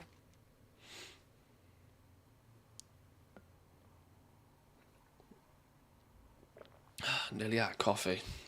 Coffee's kicking in though. My caffeine addiction is outrageous. Right, ride Pamsy's rocket board. What's this one then?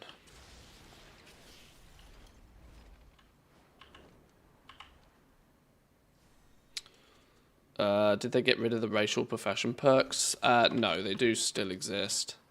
But them stilling, what? Yeah. There's no way to sugarcoat it. Yeah, they still exist. That means yes, your enchanters could probably do with being blood elves. Your whatever the case may be. Your scribes could do with being, what was it, Nightborn? I can't remember. Goblin alchemists still a thing.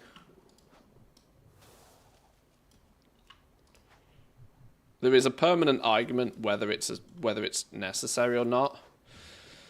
Mathematically, you do like there are occasions where it is only profitable to do alchemy stuff if you are a goblin. But the counter argument to that is that when that scenario exists, you're literally talking about 1 to 2% margins, which a lot of people will just not bother with anyway. When the going's good, you don't necessarily need the racial, but the racial helps. But it's one of those kind of like maths versus actual reality questions, where yes, technically the racials exist, and yes, technically there are very, very slim margins to be had outside of having the racials, but there are also many times when even if you have the racials, you're not making a profit anyway. So I go by the theory, if you're making a new toon specifically to do a job, then pick up the right racial, but otherwise don't worry about it.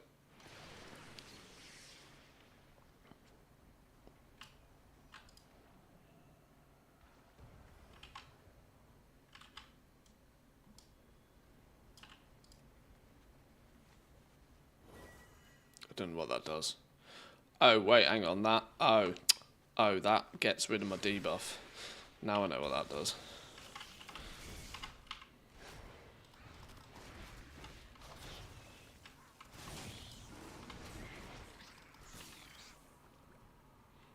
Do you find steady flight hinders you at all speed-wise? I don't use steady flight, but it is slower. There's no denying that old school flying is definitely slower. I just use dragon riding.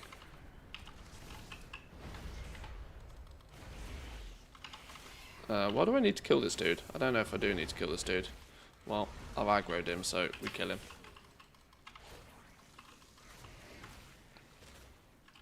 Yeah, if you're doing herbalism and mining, for example, and you're using old school flying, without question, you can half your gold per hour. Absolutely.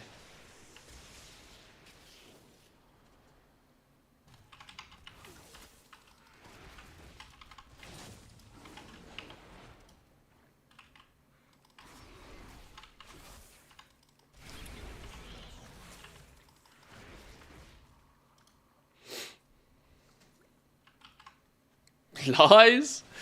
No lies here, Jack. Welcome in. Good to see you, my man. Hope you're doing well. Kill the blood mad enemies. Click the unseemly growths. What are unseemly growths? I don't know what that means. Blood mad enemies.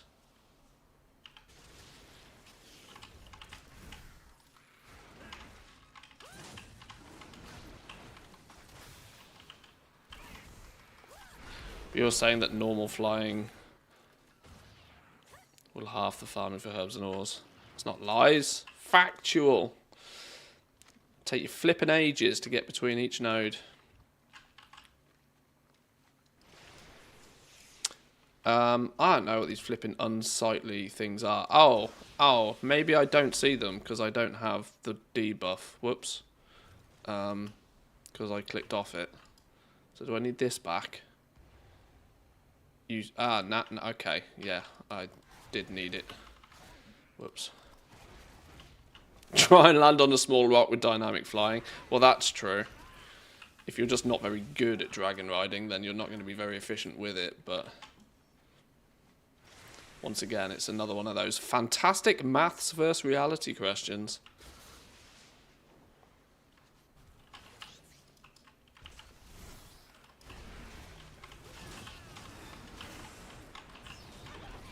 And I wonder this sometimes, you know, when you see those people report that they're doing like 20, 40, 50, 100,000 gold an hour with herbing and mining, and then somebody comes in and calls bullshit on it, and somebody else is like, oh, you know, I did the exact same and I didn't get anywhere near that. I do wonder about, like, flying. Like, do some people kind of forget that if you are absolute, and this triggers the questions about druids with their instant flight form, or being able to like gather whilst mounted, for example. These are tiny little optimizations that most people probably don't think matter all that much, but when you do anything for an hour straight, it really does start to add up. Like 3 seconds here, 2 seconds there. When you multiply that by 100 over the space of an hour, maybe 200, 250, 300 times over an hour, it really does add up. That's why druids are historically bis gatherers.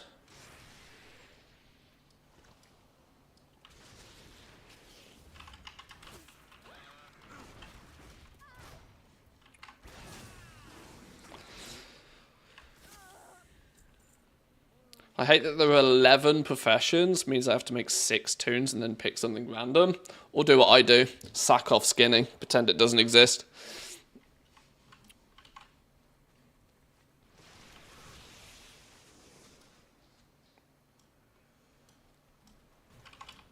I have a character that does herbalism and mining, but I don't have any characters that are very proficient with skinning this expansion. Just sack it off, get rid of it. I've got the characters, but it's too much like hard work.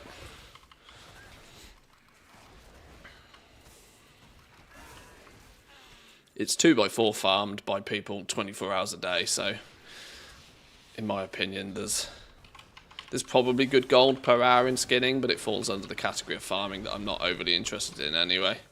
It's the one I'm happy to pass on. But yeah, I kind of get your point. It's annoying that there's an odd number. If they smush herbalism and mining into one and call it gathering, we'll be down to 10. That's a nice even 5 characters. Maybe another good reason to merge the two.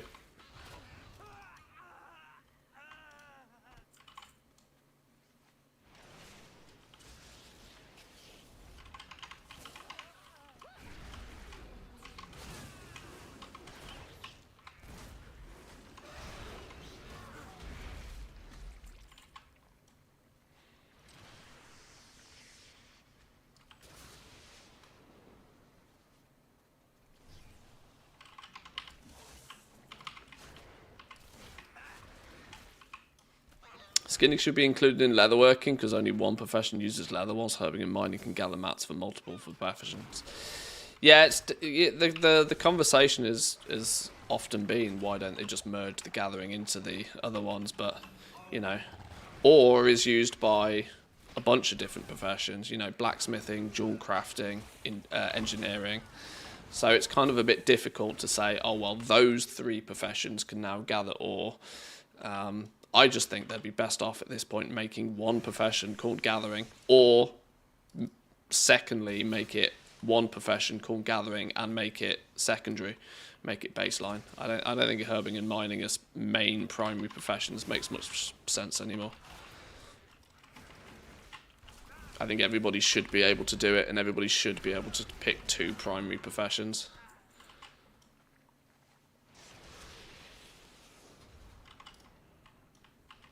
Where is... I've got 8 of these growths. I need 2 more. Okay, I've pulled aggro on this dude. Maybe because it'll make the map prices go up. I don't think it will. I don't think my proposed change to make gathering baseline will have any real distinct effect on the price of mats. We spoke about this a little bit earlier, that I pretty much am convinced that the value of materials is based upon, it's a convenience tax. How convenient, or more importantly, how inconvenient is it to go out and farm these materials yourself? And based on that is where their price balances out at. Leather is very cheap because there's 2x4 groups farming it basically 24 hours a day. If you have a skinner, you can hop into one of those professions and be skinning, flipping until your eyes bleed. Herbing and mining requires you to fly around and do your own sort of thing, but can also somewhat be done all day long if kind of wanted to. Cloth farming, cloth is a little bit, you know, sometimes there is good cloth farms. At the moment it's the Dark Flame Cleft Dungeon, I think, but world-wise, cloth has been more expensive this expansion because they roped it into you having to be a tailor. But like I said, I still think it's mostly a convenience tax more than anything else on map prices. Bit of shenanigans with alchemy doing the conversion of everything, but imagine if we could all gather herb, mining and skinning, then you just pick 2 main professions. That's the way I think it should be. I think that makes a lot of sense to me in this day and age. That makes a lot of sense.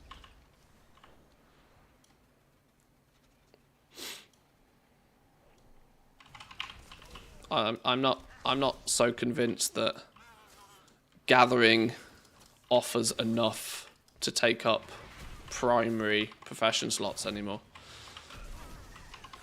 And more so, if it is, more so, I would like to see them go back to a more simplistic gathering profession. I think one of the biggest problems these days is that what used to be the entry-level way for people to make gold now has a...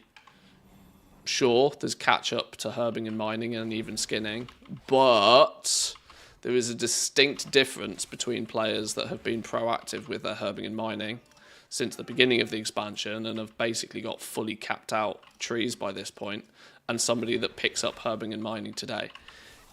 Those players have got like a good 20, 40 hours of actually doing it super inefficiently before they even catch up to the, you know, gold per hour rates that somebody, that another herb miner has. And I like that there's progression with it. This is why it's a bit of a conflict of interest for me. I like the fact that there is a little bit of progression even with the gathering professions. But I don't think it's good for the game, because I think gathering should be kept very simple, very straightforward, very entry level, and pretty unanimous level of performance across the board. So maybe, you know, make basic gathering baseline, make it so that everybody can pick up herbs, everybody can pick up ore. You know, when you're traveling around the zones, you can pick up shit. You don't have to walk past a herb, you can pick it up, right? You don't have to walk past an ore node. But if you choose, you can spec into those professions to go on the progression path to be better at it. Maybe. I don't know.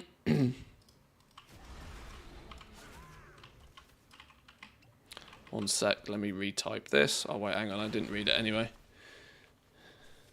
Amount of mats won't go up if you would bundle them all into one. Here I don't agree with because you didn't pick skinning, but if you would have it and you kill a beast, you'd skin it if it was a bundle.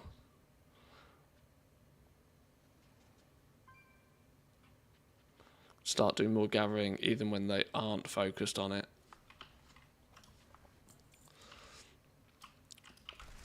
But I use cooking as the example all the time. everybody has cooking, but that doesn't mean there's no market for cooking just because everybody has it. It's a that's why it's a convenience tax more than anything. Everybody could cook their own food and could cook their own feasts, and they could go out and they could gather the meat and they could do the fishing needed to make them all, but they don't. And the reason they don't is because it takes time that they'd rather spend doing something else. So they either just buy the mats and cook it themselves, or they just straight up buy the food and the feasts off somebody else. That's where the convenience tax comes in. It's not the market is not there solely because some people can do it and some people can't. The market is there because it's a convenience. That it is an inconvenience to most people to mess around spending an hour or maybe even more collecting the materials and then cooking and leveling up cooking and leveling up fishing. That is a huge amount of inconvenience to a lot of players that don't enjoy or have any desire to do it. So they'll buy it off somebody else that has. And I think that logic would be very similar if they gave everybody the ability to pick up herbs and they gave everybody the ability to pick up ore. Just because people do doesn't mean they will. Look how many people are just chilling in Capital City doing absolutely nothing most of the day. They'll just completely AFK whilst they're looking for a Mythic Plus group or waiting for their raid to come on. I'm not really convinced that there's any problem with giving everybody the ability to do it.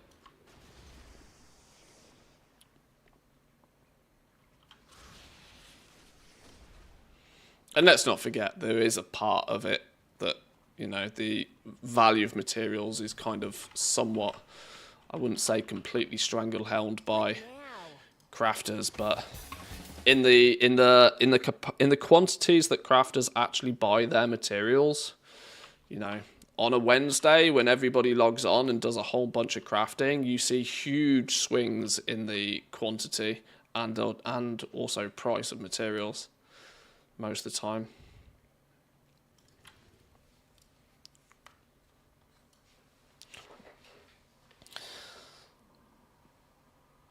It's not that I disagree on your theory, it just sucks.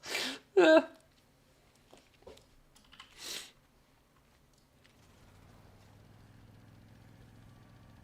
Oh, I didn't turn the side gigs in. That would be a smart move, wouldn't it? I don't get the credit for doing them if I don't turn them in. Donut. Did I turn them in? Wait, hang on. No, I did. Why can I not? Wait, huh? Oh, because they were. Wait! No. Didn't I pick them up off. Whatever. I don't know. I'm losing the plot today. Got a special recipe for you. A potion a day. Always read the labels. Wait, hang on. I've just realised. Oh, I do have my rep buff. Not that it matters for this sort of stuff particularly, but. What? Get it done. Right, there we go.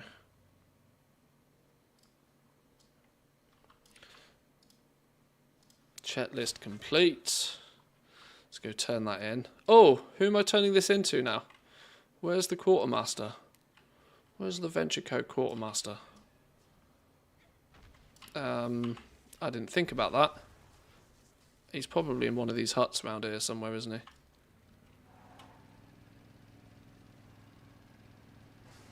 Overflowing barrels of slime are all over the vat works. Empty them and let the slime run back into the river and complete the slime cycle. Is it in here? No, this is Entrepreneur Inc. Where's the Venture Co one?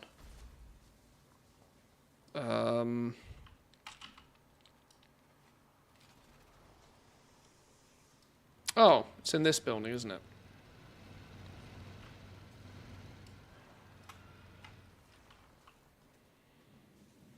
Venture Co quartermaster. Finder's fee. There we go. 550 rep with the Venture Co. Okay. Yeah, that does sort of give me the impression that I should probably hammer out as many checklists as I can before reset now.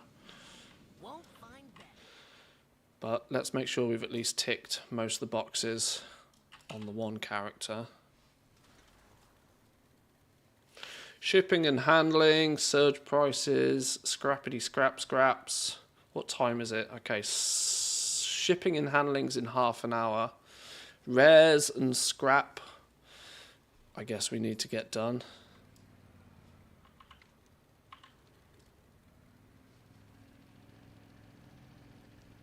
We don't got real plants here in Undermine, but we got the next best thing. Fix them up so they shine nice and bright.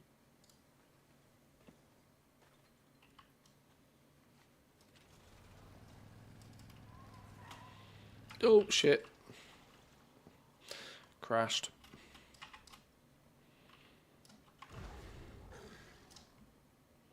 No, less dots. Less dots. Okay, more dots.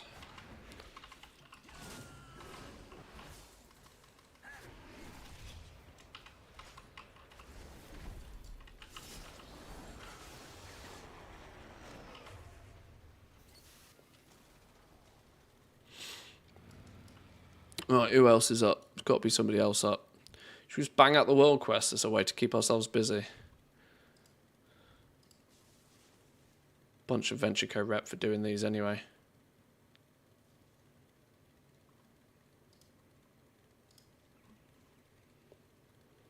Gavanti's up.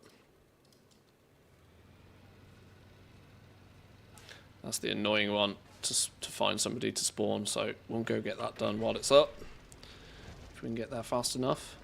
Zoom!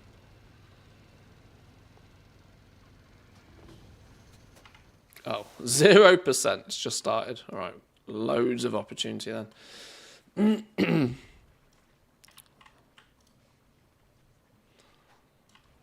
I think they should do is make everybody be able to gather herbs and ore and skin, but do as Ashes does it. You need to specialise in the profession for maximum yield. Yeah, something along those lines. Yeah, give it to everybody baseline, but if you want to be a pro at herbing or you want to be a pro at mining, then you do you.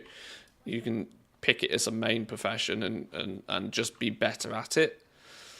But I still think it should be... You know, I don't think people should have to run past an ore node and not be able to pick it up.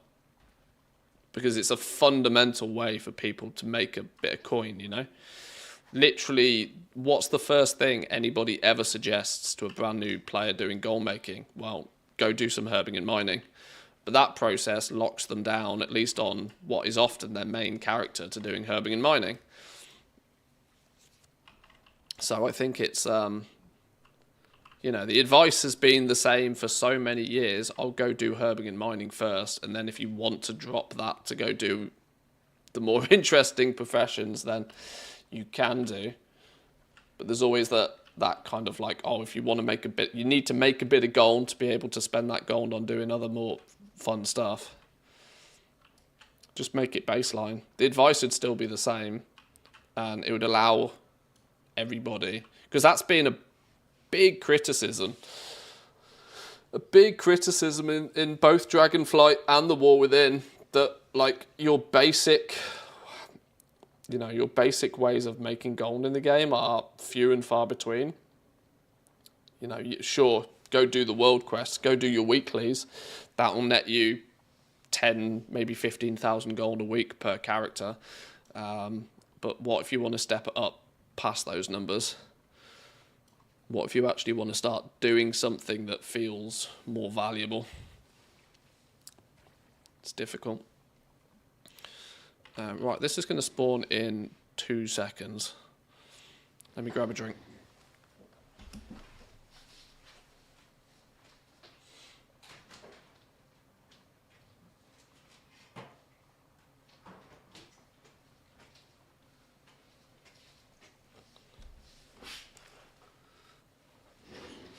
Right, if we're doing some zone stuff, it's time for the big guns. The big monster guns.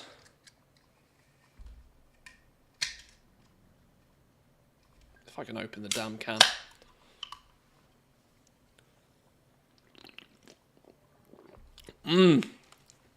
Love a mango loco. Right, 80%.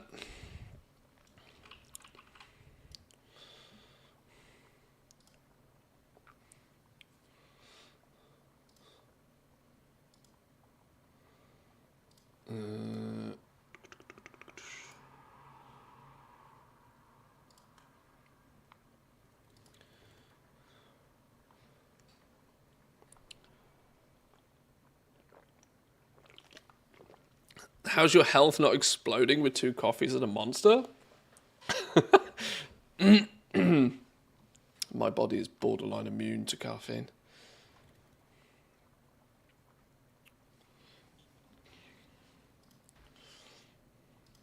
We'll be fine.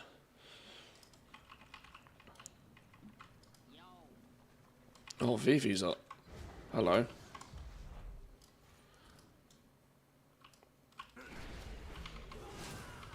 Gathering those the easiest for people not wanting to spend time in understanding good ways to make other professions possible. Just go and gather. Yeah, and I think the game needs something like that.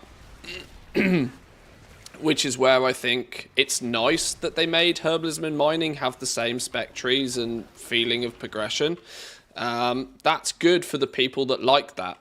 But what they did is they took it away from the people that don't like that. And that's where herbing and mining was kind of quite valuable. As a way for your raiders, your mythic pluses to do something very simple, very straightforward that nets a reasonable amount of return for your effort. Taking that, you know, taking that away has left like this big hole in the game for people to just do something relatively simple, relatively monotonous, but something that's at least semi worth their time, you know.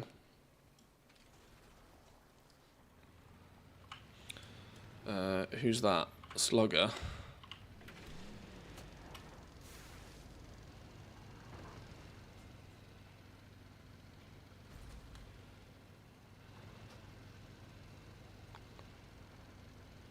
I often talk about there being stepping stones to goal making, that you kind of need to do. You need to jump from one stepping stone to the other. Gathering is kind of like one of those first stepping stones. It's why everybody suggests that players go do that first, as it's a relatively straightforward, relatively low understanding way of making some gold, just to get you from like 0 to your first 100k or whatever. Once you've ticked that box, then you can sort of then you can start, or you can afford, should I say, to spend a little bit more time leveling up your crafting professions, figuring out markets, what works, what doesn't work. I got a bet going on the boom ball course, and you're gonna be my ringer. At the moment, you kind of, you know, there's like doing a couple of weekly world quests for like 10k gold, or you've got optimizing a crafting profession. There's like this big void in between where it's great if you already know everything there is to know about the crafting professions, but look at it from the perspective of somebody that just wants to get into the game right now. It's like, it's wild to look at how complicated the crafting professions are for there simultaneously being almost no way for new players to really extract anything from them. Concentration is a step in the right direction, but concentration is also weirdly a bit of a complicated mechanic to get your head around if you are literally brand new to this. The thought process of using concentration to get away with using quality 2 materials in order to create something at quality 3 that can then be sold for more, but you have the limitation on how often and how frequently you can do it. And then to optimize concentration, you really need craft sim, and then that's a whole new ball game to figure out. You know, there's even, it's a step in the right direction, but it's still more levels of complication than I think there really needs to be. E.g., just make herbing and mining baseline. Just do it.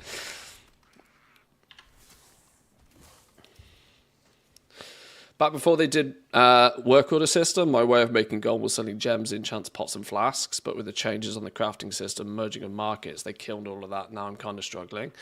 Well, it happens in shifts now. There might be a week or two where you can mass craft stuff and sell it, but simultaneously you might have need to also source your materials at a lower rate.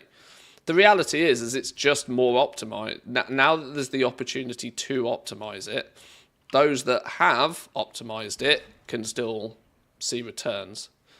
But the problem is those that haven't optimized it not only don't see returns, but they have almost no use for their professions.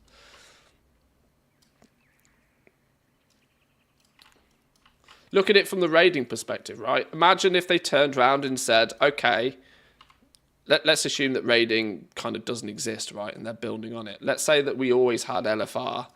And what they said, okay, with the new expansion, we're doing Mythic. But in doing Mythic, we're taking away LFR. That's kind of, to a degree, how crafting is now. You know, we had a simple system set up for years where 2 herbs plus 1 vial equals 1 potion, and that was universal. Never really particularly changed, but every server had its own little micro economy. And then they said, right, well, we're getting rid of LFR and we're giving everybody Mythic, and that's your only option now. That's kind of the way that professions sort of play out. That it wasn't that they changed the crafting system and they added this extra level of difficulty to it. They did it, but they also simultaneously took away the easy level. And they also took away the easy level of the easiest sort of thing, you know, herbing and mining. I'm using raiding as like an alternative analogy for how crafting works, but hopefully to sort of get across the point that they added a harder difficulty that has the option for more optimization, but they did that while simultaneously taking away the easy level.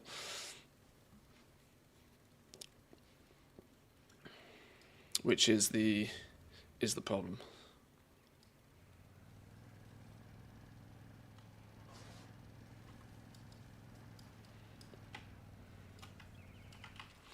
I've got to knock down the caddies. Am I not meant to have a button to do this? Oh, I do have a button to do this, I just wasn't looking. Where are they? Hello?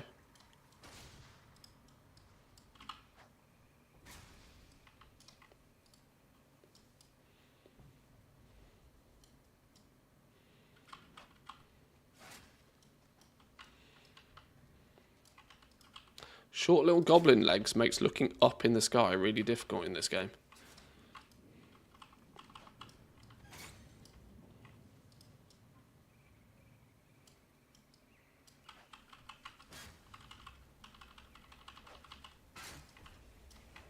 One more. They just needed to chill their engines a bit. Thanks for your help.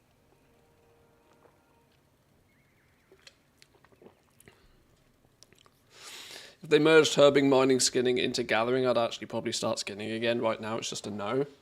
This is it. To turn around and say, yes, I'm going to be like a skinner and it's going to be my main profession, isn't very compelling to a lot of people. So hence why they don't.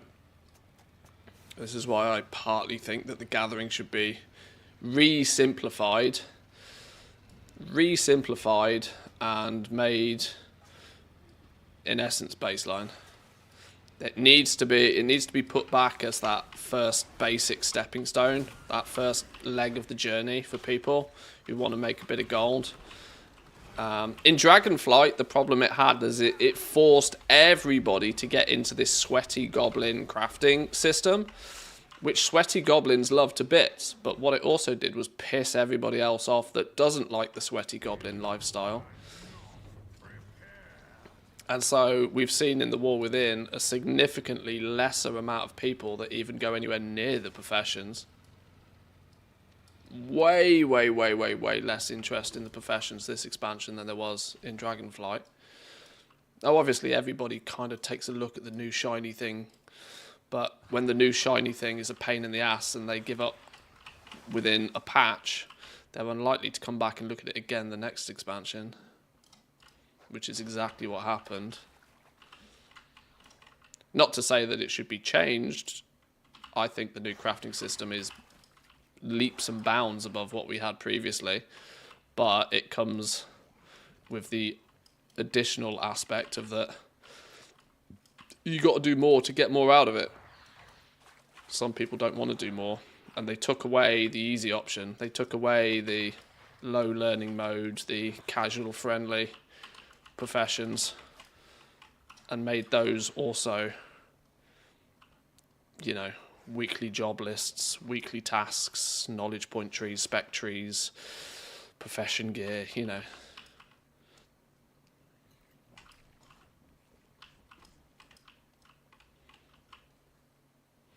I find it difficult sometimes to talk about these sorts of things because my personal opinion conflicts pretty aggressively with what I know a lot of other players feel.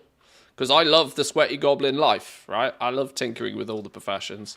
But I know that there's many, many, many players out there that absolutely do not care for it. And they just want something simple that they can smash their face against the keyboard for an hour or two. Whether it be before or after raid or in between Mythic Plus queues, that gives them some sort of regular gold income that's not, you know, banging out a weekly quest on as many alts as you've got, for example.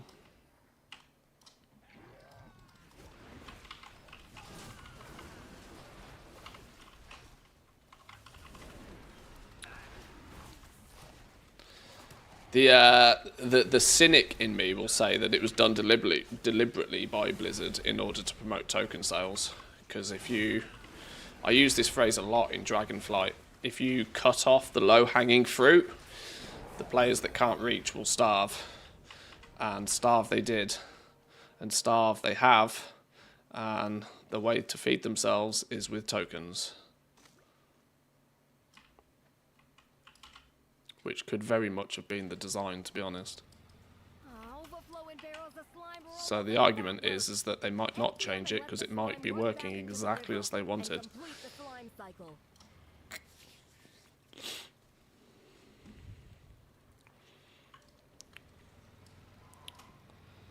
I'm still trying to replace these batteries. Where am I replacing them?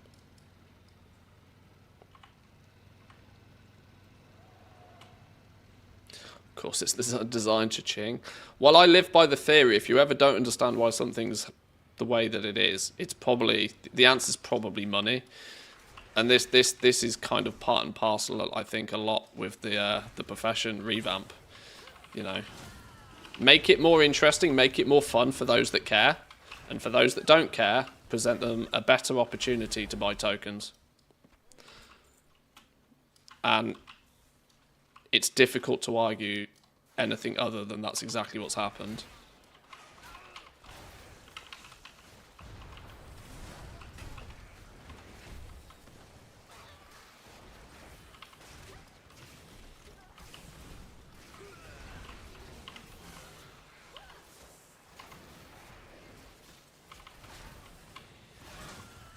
Killing about 500 mobs here just to get to one dumpster. I usually ignore this dumpster for that exact reason. You have to pull half of the zone just to get it.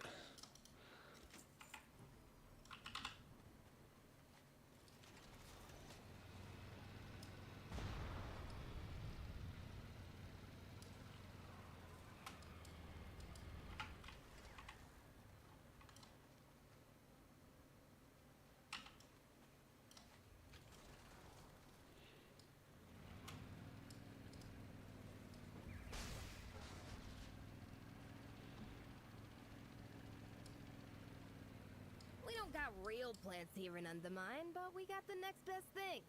Fix them up so they shine nice and bright. 2 more batteries is what I actually need. Okay.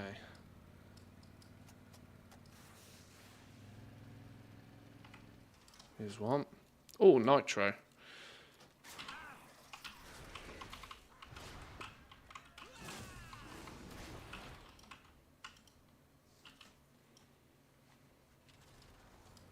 Ginny, welcome in. Loot Fever, how we doing?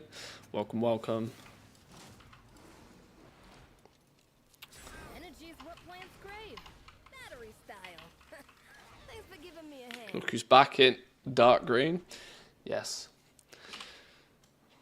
It's nearly t-shirt weather again, you know. Which is, we're getting there. It's not quite, but it's nearly t-shirt weather. Nitro's dead. We were too slow. So it won't be too long before I can put the hoodies and jumpers and everything away. God, I can't wait. I've had too much winter this year. The distinct lack of snow this winter has made it a challenge.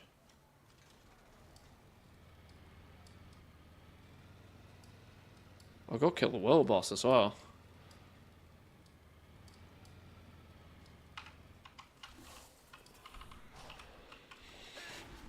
Soon it'll be no pants weather. Yeah, I gotta be careful with that on stream. Get myself cancelled.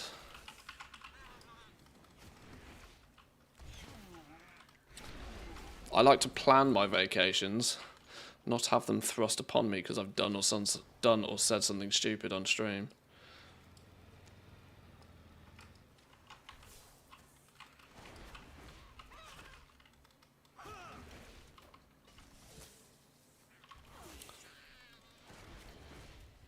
Temperature sensor in my room claims it's 25 to 28 degrees ambient.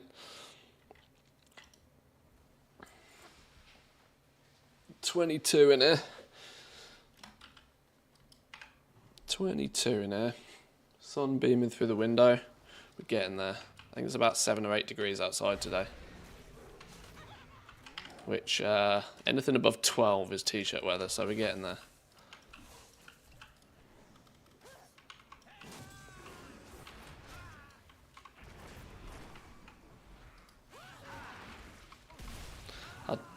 Had 2 fans set up going for the last week, non-stop. Nice.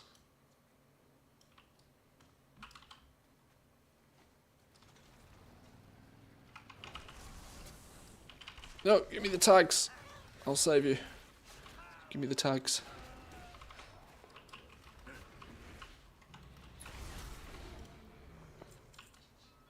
Yeah, spring is well and truly upon us now. At least us northern hemispheres. Thank you, champion.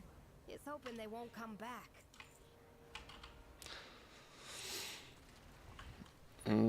Fly boy. It's an annoying one to kill, but if he's up, we should do it. We got a mech that's out of control here. Could use a few hands to shut it down. You in? I wonder if we're also... Oh, okay. Well, this is easy business. I was going to say, can we solo this? But there's... Hands in Castaway Cove, why don't ya?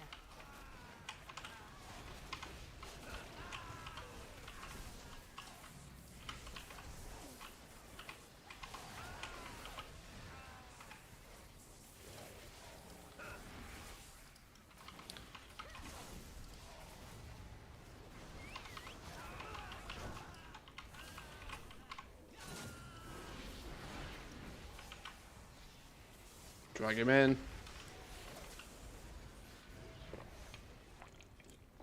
Why did they kill him outside the range? That's not how you meant to do it.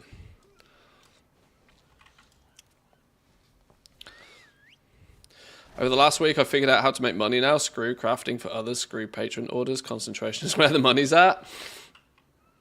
I mean, yeah, that's been the case for a little while. We had the hype season of new patch, which brings with it the opportunity to do mass crafting. But depending on whether you have a single or multiple accounts, crafting can be profitable in short bursts. But if you want anything long-term, sustainable, setting up concentration alts is arguably the meta. I just got really bored of it really quickly. That's not to say it doesn't make gold, but it's just cycling through all the characters, doing the same thing on the same characters all the time. Bores me to death, even if it is money.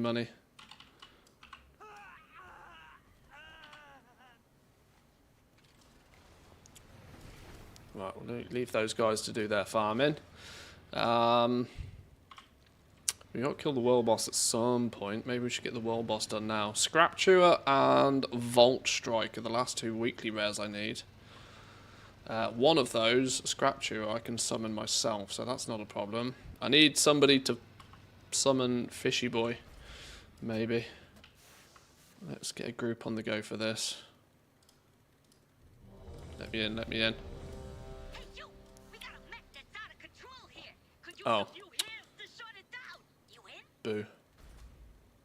Let's try again. Hey, you! We got a mech that's out of control here. Could use a few hands to shut it down. You in?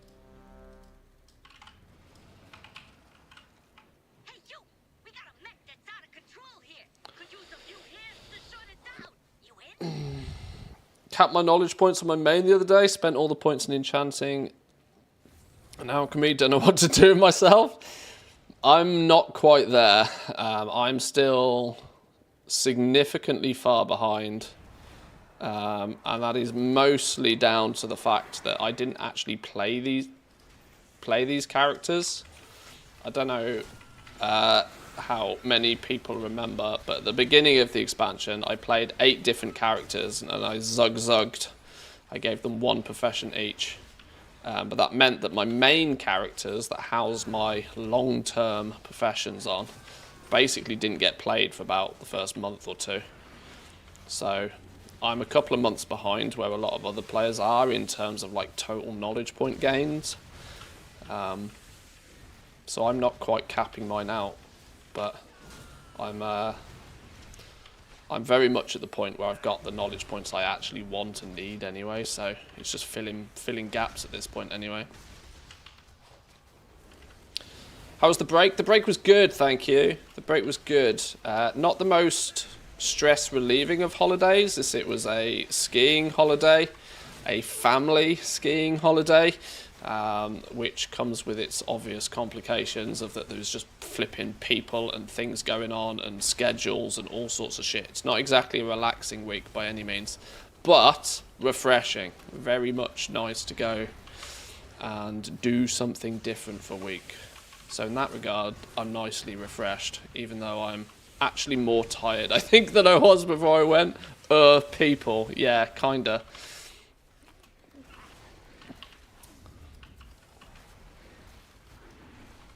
We were staying in a cabin with my sister-in-law, her husband, their friend, and their respective partner. But they both have like 2 kids, so lots of small children, lots of craziness, lots of goings on. But otherwise, very enjoyable. Is it Volt Strike? Yeah, I could absolutely kill for a Volt Strike. If anybody's got a Volt Strike spawn. Which cartel is it? Blackwater Cartel. If I can get a Volt Strike spawn off somebody, chuck us an invite. Would much appreciate.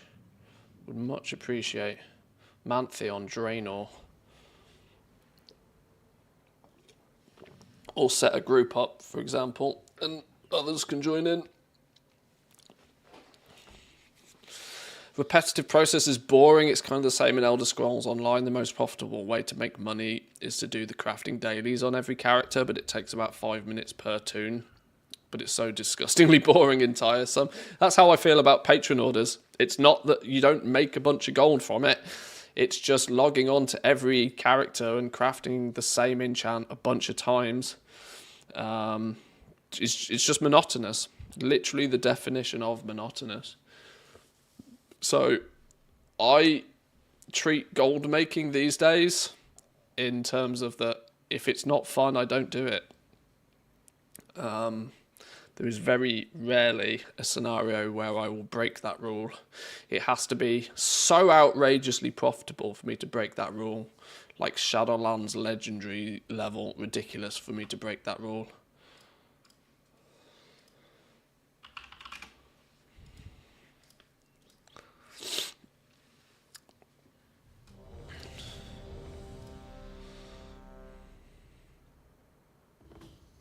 Boom, here we go. Right, let's get some chow on the go.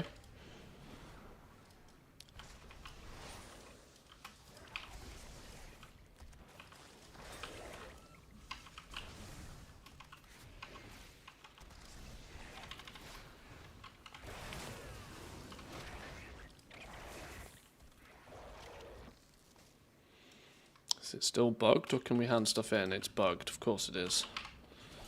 Right, let's no. That car. That car.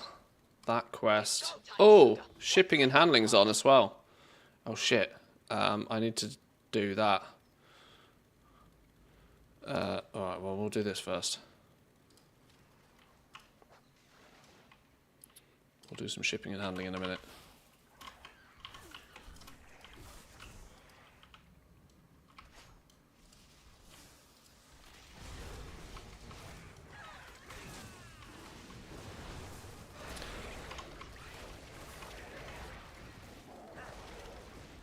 Holy crapsicles, what was all of that damage?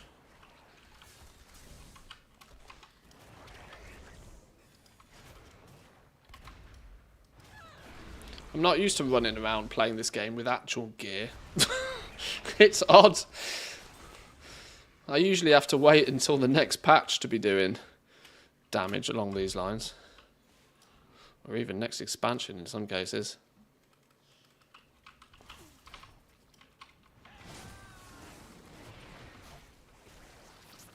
What are we now? 656.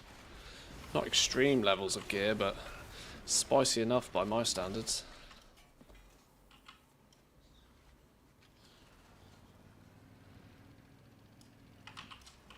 Wait, hang on. You can pick up the chunks of glass from off the beaches here. I didn't even realise that. What's the cap on how many of these you can hold? Is it 15? Yeah, 15. Don't even have to kill the fishes. Didn't even know.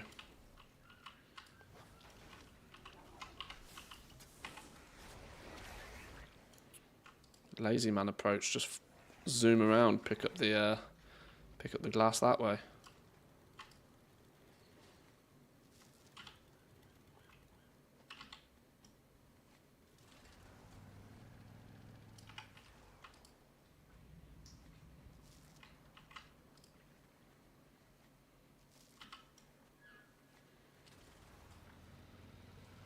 Oh, that's life hacks, that is. Don't bother killing all the fish.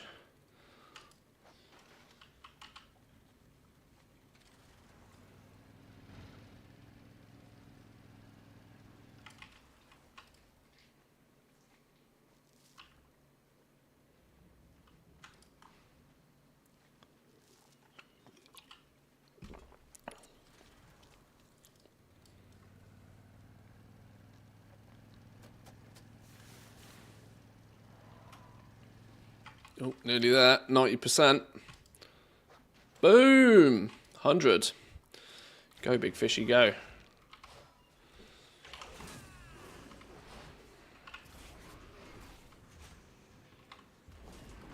Right, let's see if we can get a quick shipping and handling quest in so that we get a chest. We need to do 10, but if we can get a quest on the go. Although, actually, I'm going to leave this group, aren't I? And it's going to have a different bar.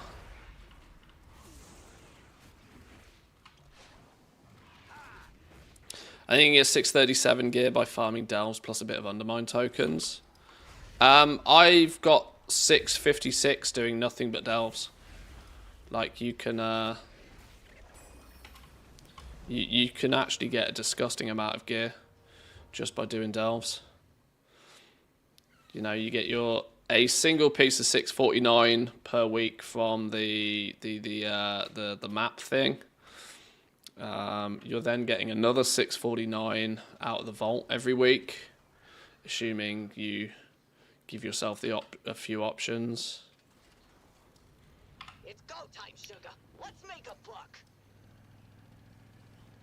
Plus all the crests you get along the way. Head to the heaps and stop the black blood shipments. Defeat the guards, okay. Oh no, it's gone past 50. That means I need to do something magical to get a chest out of this. I need the entire zone to absolutely blast it to 150 now. Oh shit. How do I...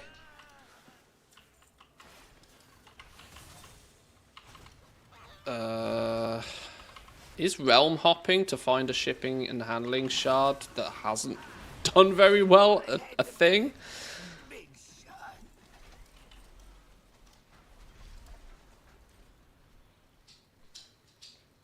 No, apparently not. Okay, I might not get my participate in surge pricing award.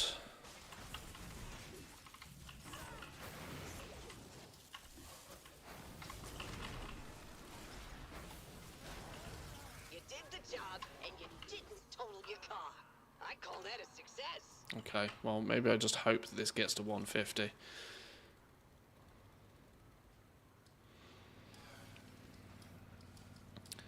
I think they vastly overestimated the amount of people that are going to play Crazy Taxi every hour. Let's not forget that this launched with it being 250. Overflowing barrels of slime are all over the vat works.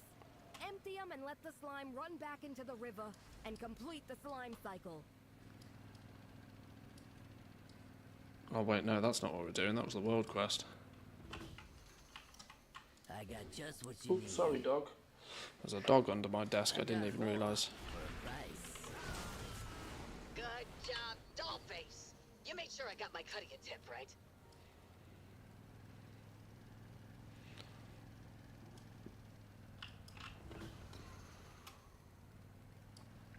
Yeah, it seems to me most people, most realms seem to push past these first two to get like the blue chest, but the flipping epic chests are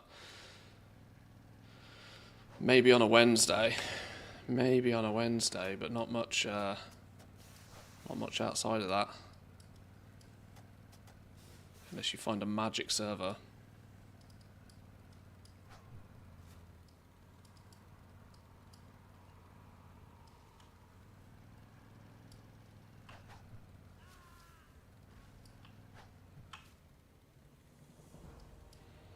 Great work, Toots. I hope your cut's enough to pay all of your traffic tickets. Pick up the lost package. I like these ones because it's just drive somewhere. These are easy.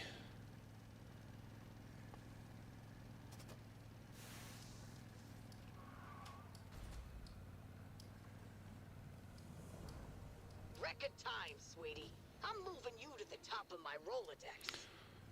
Arrive at the hotel. We got Dark Fuse coming in hot. Lots of Dark Fuse.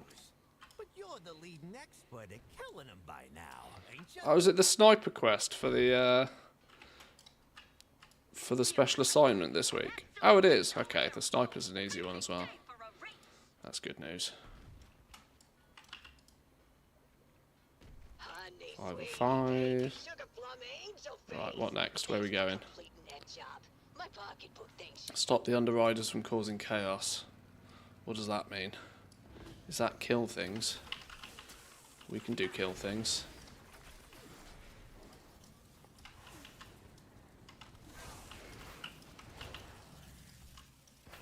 How many kill things? More kill things.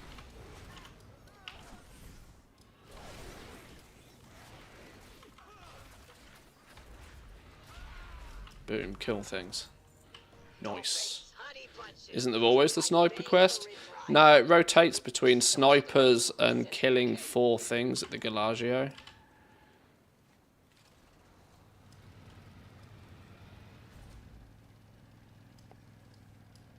Arrive at the Vatworks.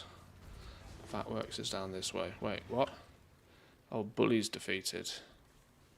Who's a bully then? Who's a bully then? Hello? Are you considered a bully? Can we just kill you?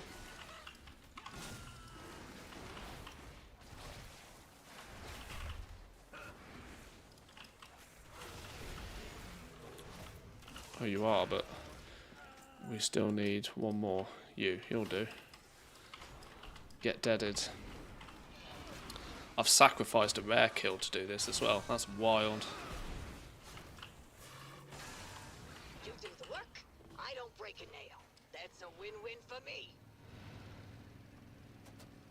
Help Joel Hot Rocket beat his brother in sales. I read that as beat his mother. That's not an advisable thing to do.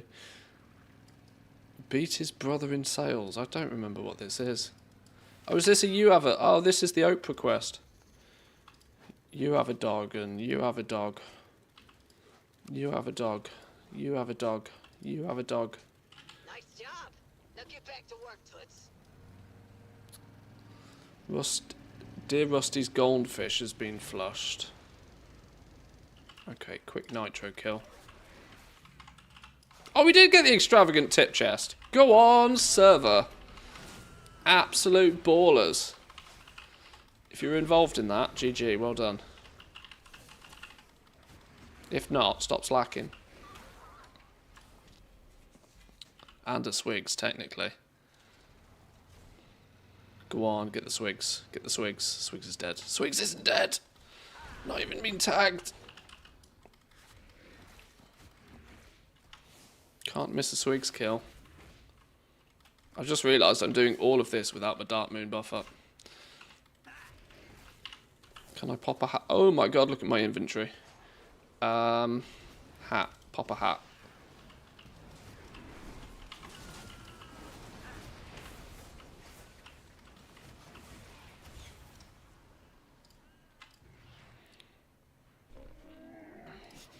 I have many, many wares.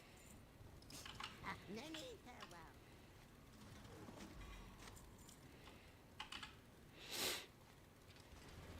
farewell. What? 2 more jobs? 2 more jobs. Arrive at the VAT Works. What are we doing down here then? Oh yeah, the goldfish. Fishy, fishy! My pet always dies on this quest. Categorically every single time.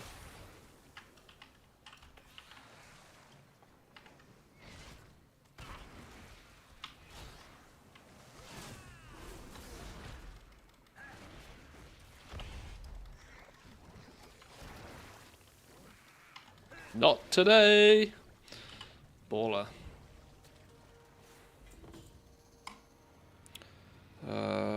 What's this one? Arrive at the shipping and handling gallery. Oh, this is my mandatory pit stop, isn't it now? Legally mandated break. Skirt.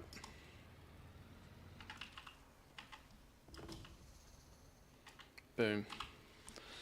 Boom. Right, 3 scrap jobs. 3 scrap jobs. Then we can turn in all our weeklies. Is it normal that I got about 1,000 lure drop from transmuting 6k gloom chitin? It's not necessarily 1-to-1. So if you're if you're doing thaumaturgy on gloom chitin, there are 3 different materials you can get. Lure drop is one of them, but you should get a rough average equal split of the 3. Plus you'll get the occasional gem, you know, so yeah, that's... If you take 10,000 leather, you'll get 5, or, well, the maths is probably easier. If you take 6,000 leather, you'll get roughly 1,000 of each 3 of the materials that come out of it, is kind of how it should work.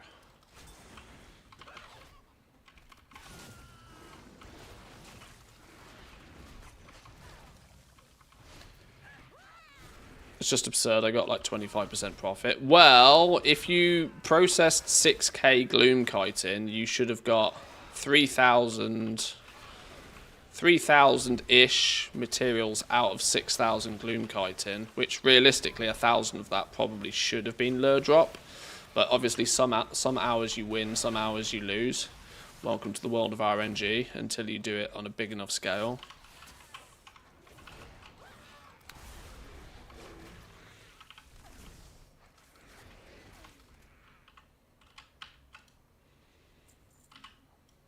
I can never remember exactly what comes out of what. This is why I have it all noted down, and I've actually programmed it all into TSM so I don't have to think about it these days. But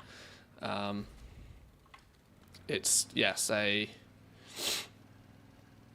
sounds about right. Where are we going here? Oh, I got a race to do. No. We're not doing any more of these. We're done with those for now.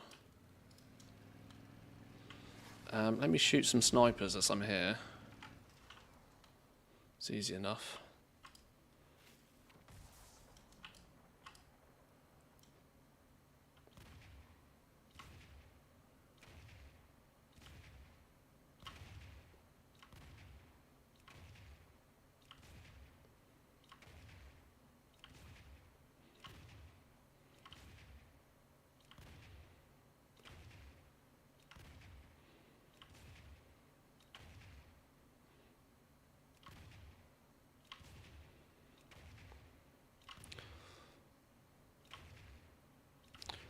Wonder what will happen when I invest some knowledge into it right now. I just have 55 in thaumaturgy and nothing else. I can't remember exactly what the bonuses of unlocking it are, because I only started doing thaumaturgy once I had a full build for it. But for example, under normal circumstances, you're also hoping for what's it called? Gleaming essence or whatever it's called, which you take 80 of it and turn it into a blasphemite. You usually, the first step of the process, e.g. taking a material and breaking it down, that usually is quite a steep loss, but you turn it into a profit by then turning all of your gleaming essences into blasphemites. And so overall you make a profit, but it's hella risky doing it without a full build. That's all I will say. But, you know, because let's not forget, you got 1,000 lure drop out of 6k gloom kiting. You could have very easily only got 500 lure drop out of that, but like 1,500 of one of the other materials, which would have meant you'd have then taken a huge loss.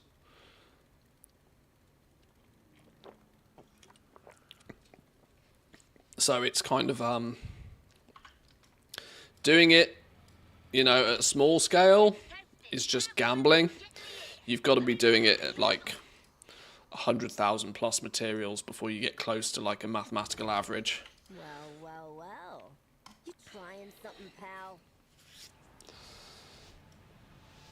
But it's the same as like prospecting and the same as like milling, for example. Knowing roughly what you should get before you do the process is the important thing, because it allows you to then gauge, without buying materials and without doing the processing, whether it should or should not be profitable to do.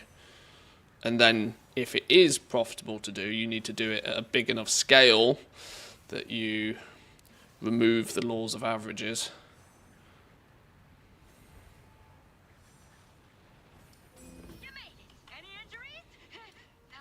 Which is where if you do it in small batches, sometimes you win, sometimes you lose. But on average you'll probably break even.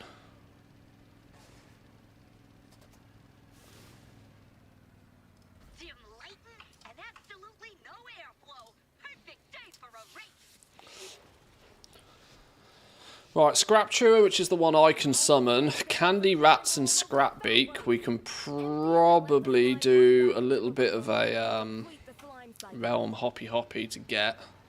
I did notice when I did the World Quest there was at least a couple of groups knocking about for them.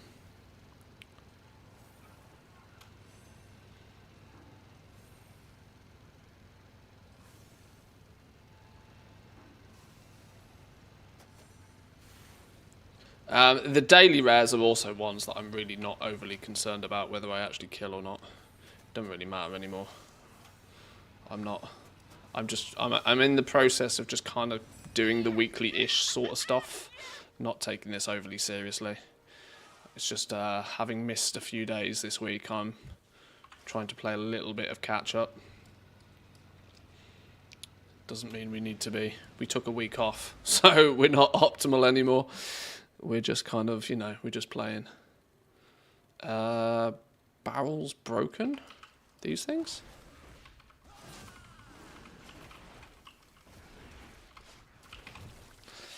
How are the doggos? How do they manage without us for a week? Well, our brown dog, Papel, who is in the bed right now. You can see her here. She went to our sisters, my sister-in-law, my wife's sisters, for the week, because she's a bit older and a 14-hour car ride is probably not good for her. A 14-hour car ride there and obviously the same back. So she went to our sisters, which she loves. No issues. She gets treated like gold for a week, so she absolutely loved it. Nipsel, the black dog, also, it took her a little while. She's a bit, she's scared of everything. Like, my two dogs are the exact opposites. Papal is super duper mega friendly and wants to say hello to everybody, while the black one is just absolutely scared shitless of anything that moves. She's always been very timid. So, as you can imagine, lots of people, lots of children. She was a little bit on edge, generally speaking, most of the week.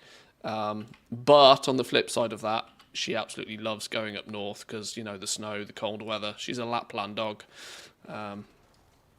It's in her nature. So yeah, they did all right. They did all right. I think they're both now happy for normality to have kicked back in again. They're probably both going to snooze all day, I'd guess.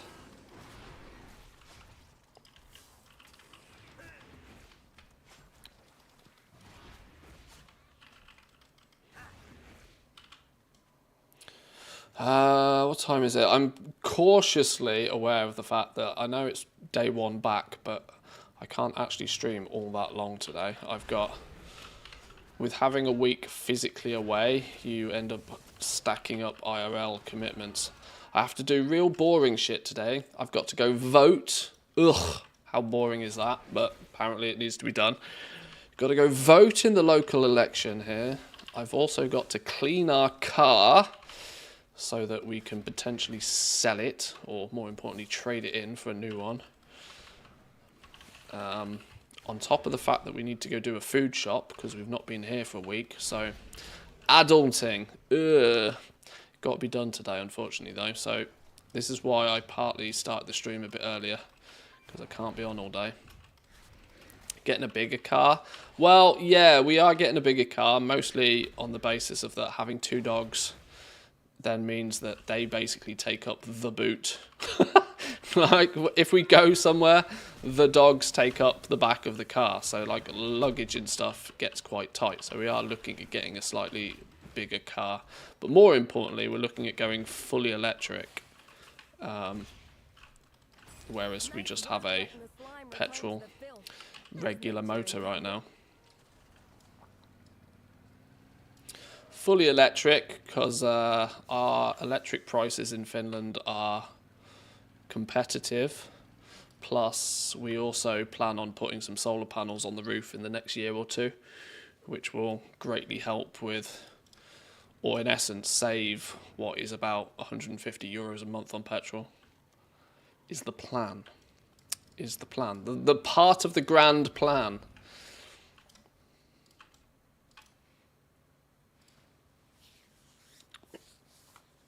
We haven't 100% decided exactly what car we want, but we have some plans. Maybe I'll share a little bit more in detail once we've made some decisions.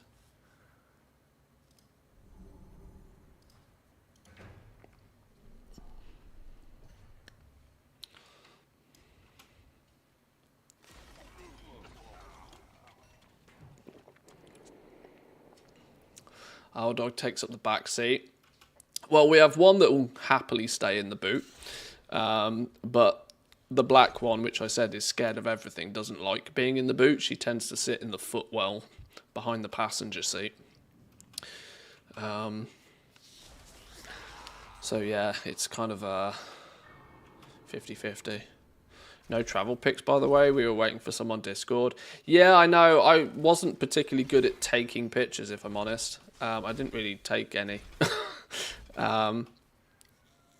It was weird. We went to the same place last year, which meant this year I wasn't like, wow, this is cool, and take lots of photos, because I took a bunch last year.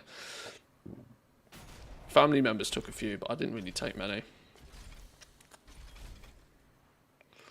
And because I was around family a lot, I don't really have any particular photos that I could easily share.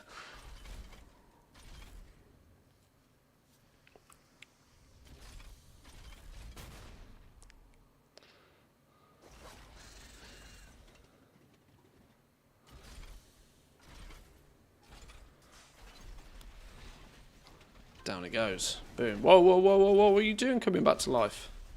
That's cheating. Go on, snowman. There you go. Now you're dead, right, surely? Yes, beautiful.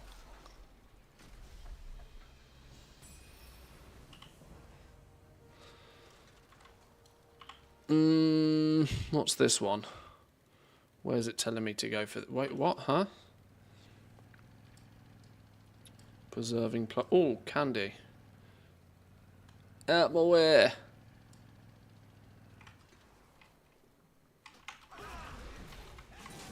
Galagio as well. Have I killed him this week? Today? Don't know. Get a tag.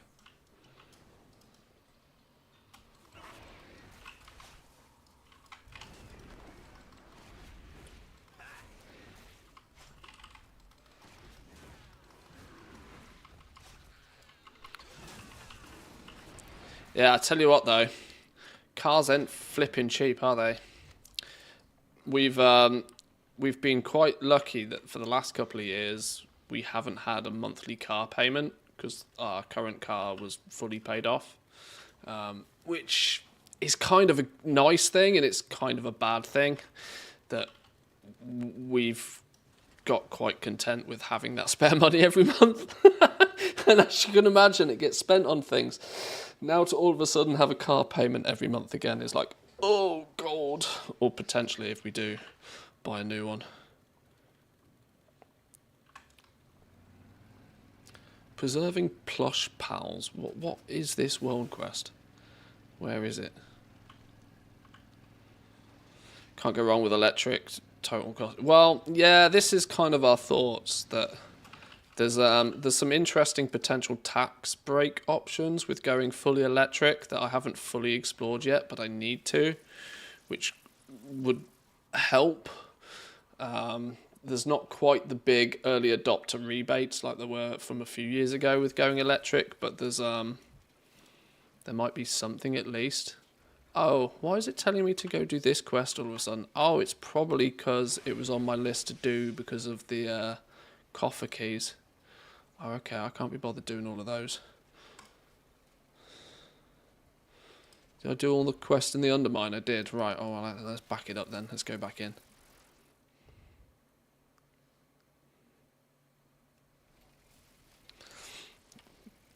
Minus women had the back seats down in the SUV, gave the Akita some free rein. Poor guy was sliding around all over the place, couldn't figure out whether to stand or sit. Yeah, dogs don't historically particularly like cars. Neither of mine particularly like being in the car. They deal with it when necessary, but they would both prefer not to be.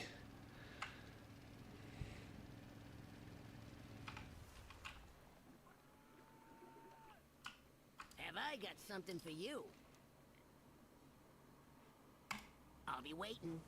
Won't find better. 1,100 rep, 1,100 rep. Yes, lovely stuff. That's what we want.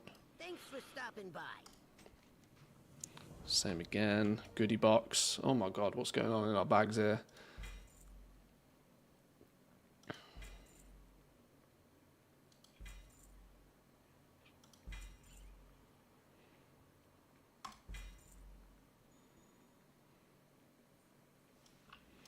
Wait, didn't I just turn everything in? Oh, another renown box. Yeah, we pretty much get one of these a week right now. Overflowing Undermine Trove. Third week in a row, nothing but pet bullshit in it. Pet bandages. Pet bandages. Wow, they're really boring, aren't they? They're really dull.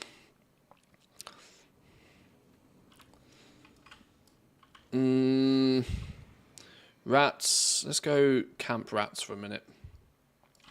I need to do some scrap jobs, actually. We get a quick tag on that scrap job up north before it disappears. Whoop, that's a wall. Oh, that's another wall.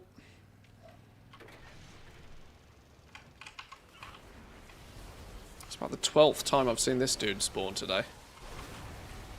But the flipping node has already been tapped. Where's the next one? All the way down south.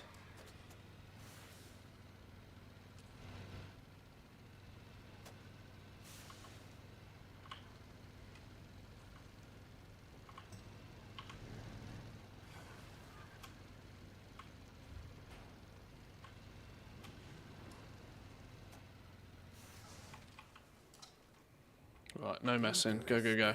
Whatever you finds, you keeps. Get shoveling.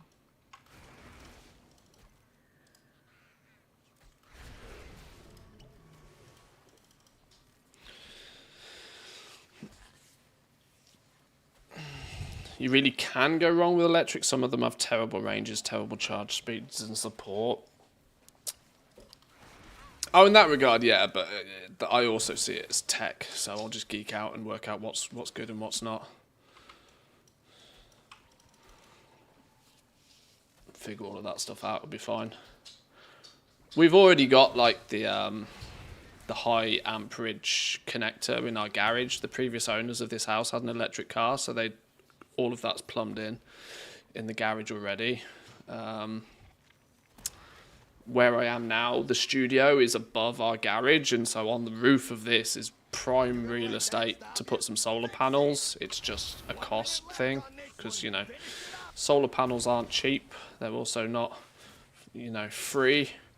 Well, I guess that means the same thing, doesn't it? But it's one of those that if you go electric car and you put some solar panels on the roof, the savings you make on petrol and hopefully, you know, keep the electric bills down, you can recoup the cost of those solar panels in as little as a few years. So Oh, for the lover. Get that out of here. that's our plan, at least.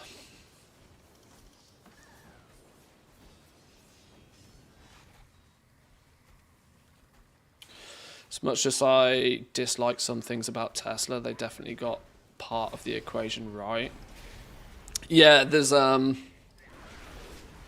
it's one of those, isn't it? Like Teslas are in an interesting spot right now. They have definitely pushed the industry forward in that direction, in the right direction. The amount of Teslas for sale, though, at the moment is absolutely bananas. We have already said that we are unanimously not buying one.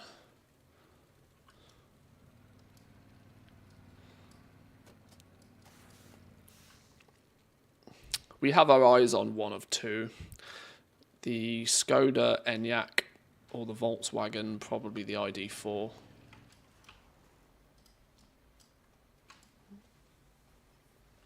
For anybody that's a car nerd out there.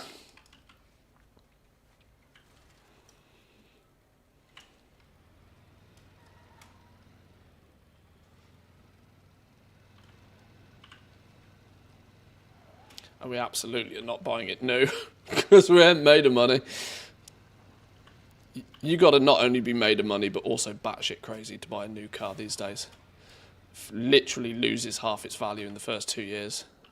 Like, you're literally pissing money down the drain. Just buy a second-hand 2-year-old car that's got low mileage on. It's as good as buying an absolutely brand new car and will literally save you 50%. Let's go kill rats quickly. That will still be there in a minute.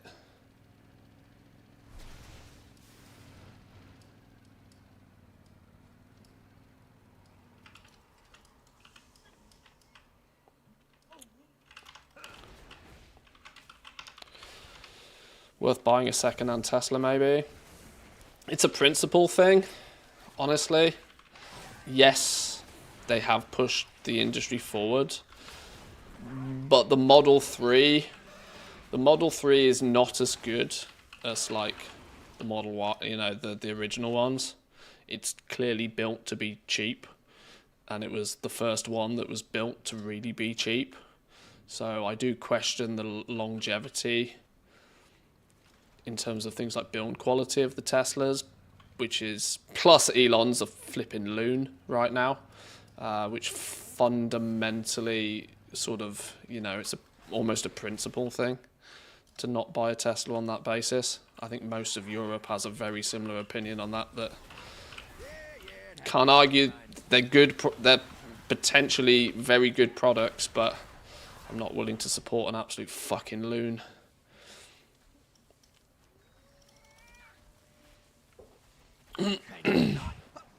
Oh god, garbage, dude, again.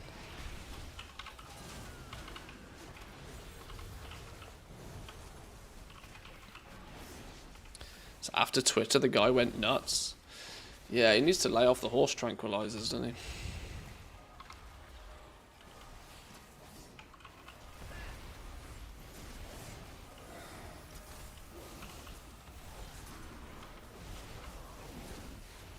I hope I tapped this node at least. Yeah, I did.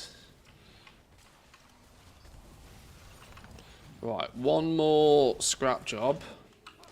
One more scrappity scrap job. Oh, hello. Scalper scum.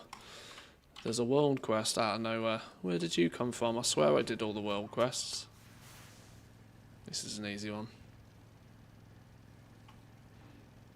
Going to the dome used to be cheap. Now scalpers drive up the cost of everything. Hey, tell them how mad that makes me. It's definitely been sniffing his own farts all way too long. Yeah, it's just a bit wild.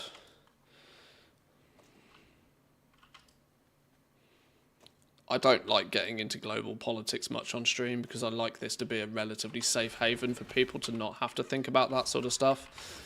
But, you know, unfortunately, nearly anything we do talk about, somewhat shape or form, is going to roll back to global politics. You know, you talk about cars, you accidentally talk about Teslas, you talk about Teslas, you're talking about Elon Musk, you're talking about Elon Musk, you're talking about global politics. It's a flipping, it's nearly impossible to ignore these days.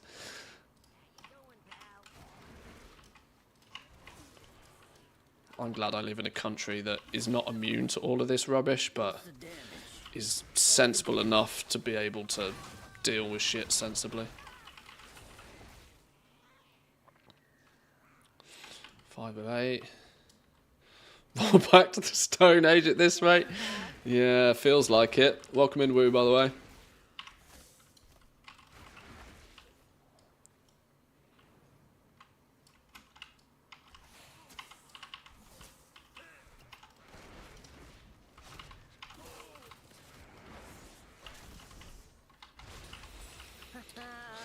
I'm very much at the point, though, where I want to just not leave the house for about 6 months, though. Let the dust settle and let the world flipping blow over. We'll sit indoors and play video games until the world stops being crazy. We might be here a while.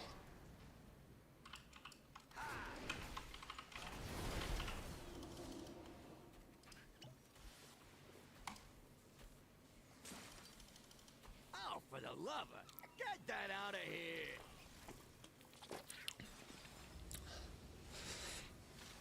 EU and Chinese markets dropped down a lot this morning. I'm certainly not eager. I've literally just for the last 20 minutes been talking about potentially buying a new car, but I'm certainly not too eager from this point on to really be spending much on anything outside of like fundamental essentials. I'm really glad that I was able to get this new graphics card at a reasonable price, so that's like the major thing ticked off the list for me. I can now continue to, you know, entertain you guys and, you know, do the content creation thing. My PC is good for a couple of years now. Like, I don't really have the need to invest too much more in the short term, meaning hopefully without any major consumable items on the list over the next couple of years, I can ride all of this craziness out, you know, just dealing with the regular, you know, food and energy bills. Come back for more. Deal with the basics, but hopefully not get too stung by other chaos.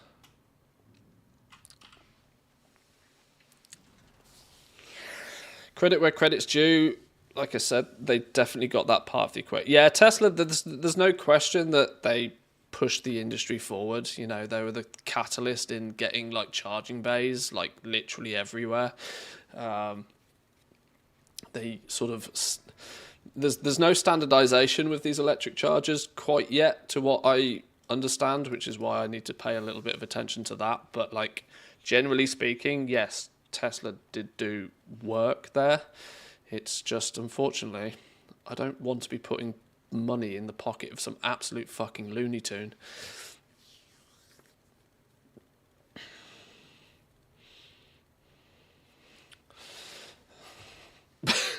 That said, every month I get paid by Google and by Twitch, e.g. Amazon. So, you know, maybe I am part of the problem, I don't know. Right, that's all the world quests. That's everything handed in. Where did we get rep-wise with these guys?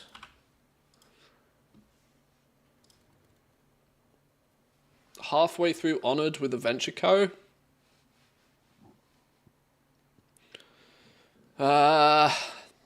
Now we could get it revered, technically, if I went and blasted.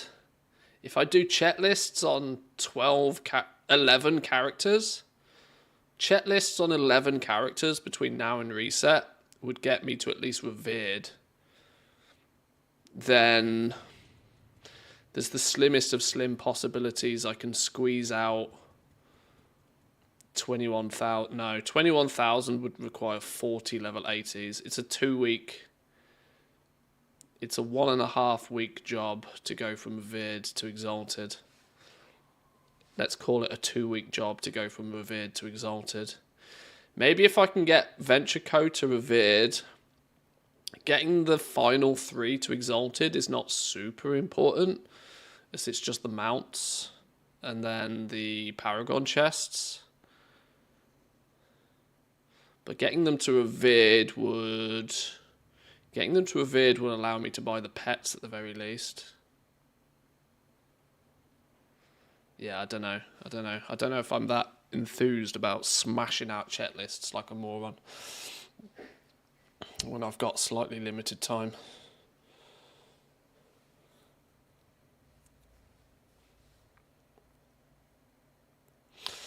All the trade barriers are just related to goods so far. Things really start to fall apart if it ramps up to include services. Oh, for sure. Yeah, absolutely. Nvidia down 7.5%, AMD down 8.5%, Asus down 10%, Amazon down 5%. Yeah, stock markets are in absolute freefall.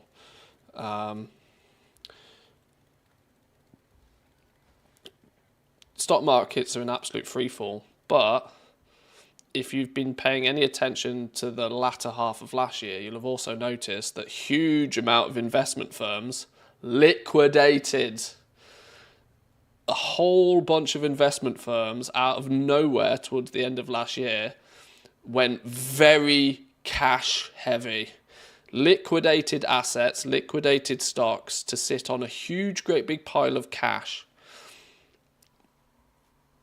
Simply because they knew what was coming.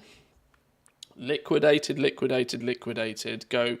Some of the big world's biggest investment firms are more cash rich now than they have ever been. Clearly waiting for everything to tank so they can buy the dip, and they need the cash to buy the dip. It's of no coincidence. I'm pretty much convinced this is almost a strategic crashing of the markets. Or Trump's just an absolute fucking doofus and has no idea what he's doing, which is probably more likely the case. But smart people who do foresee his stupidities coming are going to capitalise on it. It can definitely be both, yeah. It can definitely be both. It can definitely be he's a bit of a Looney Tune, but the people who are telling him to be a Looney Tune, because let's not forget, Trump doesn't make any of the flipping decisions. The people who are telling him what to do and what to say are the smart people behind the scenes that are, like, you know, pulling the strings. Anyway, world politics, we say we try to avoid this because it's divisive. I need main event. It's in here somewhere, isn't it? Yeah, there. Where's this? Twisting Nether. Give me a pigeon. Pigeon, go! First time. How about that? Really? They didn't short it? Well, to short it would be to tell everybody else what's going to happen. liquidating their investment firms liquidating their assets, sitting on a huge amount of cash towards the late end of 2024 was a clear and obvious indication to me that they knew that stock markets were going to hit a free fall and that they needed the cash assets to be able to hoover it all up when it gets nice and cheap. So then when it inevitably bounces back in a few years' time, they set to make more than a pretty penny.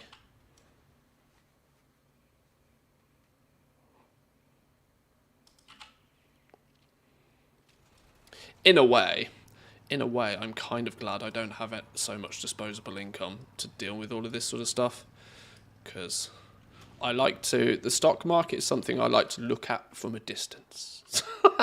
look at it from a distance where it doesn't necessarily affect me. I can play Monopoly money all day long in World of Warcraft if I want to get my investment fix. But doing it IRL scares the living crap out of me.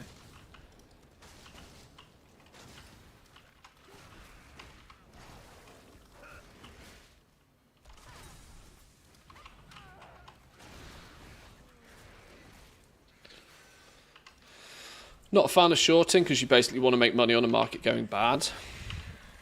Yeah, but it's kind of if you know that's what the stock market is. That's what trading is. It's literally, you know, that's just literally what it is. It's predicting what's going to happen. You know, I know there's the moral aspect of, you know, is it more or less morally correct to bet on the success or bet on the failure? It's kind of like at the point, if you're, I know they call it trading, but it's in essence just clever gambling. At the end of the day, if you're betting on, so if somebody is willing to take that bet, I actually feel that there's more issues on, you know, people who take those bets. But at the end of the day, gambling's gambling, whatever fancy word you want to give it. GameStop's up. Go on, gamers. Go on, gamers.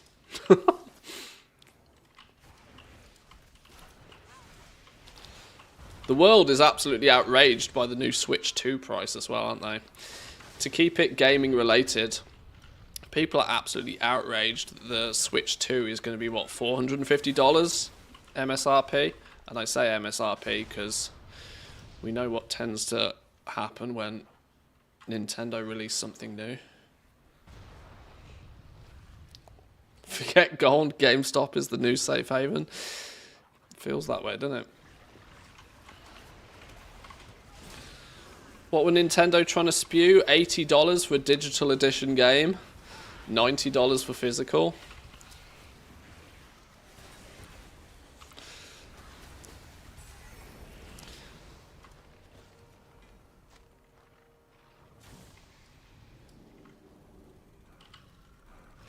Right, is that all the weekly rares done as well? Oh, we're absolutely smashing this. Nice.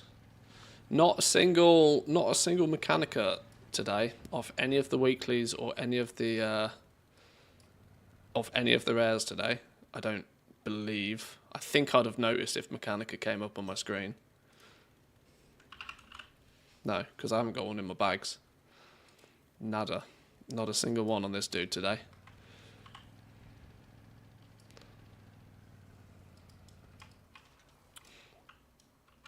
Right, what does this dude need to do still? What does this dude need to do still? You could probably do with a couple more bountiful delves. Maybe. What time is it? Got about half hour left. Oh, we've somehow managed to finish our traveller's log. I don't know how I managed to do that, but sure, we'll take it. What button am I looking to press here? I don't know. That one. Yeah, I need to do a few more delves, apparently. to get the final 649 slot. Is it not full spark week? Do I need to go do LFR or something to get the spark? Are we not meant to be on full spark week?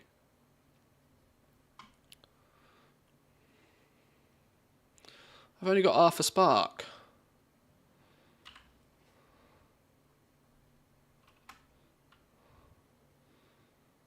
Oh, is it only half spark? Okay.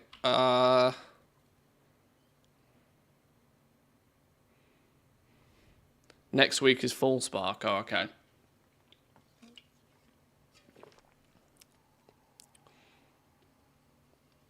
I don't know if I've had this week, though.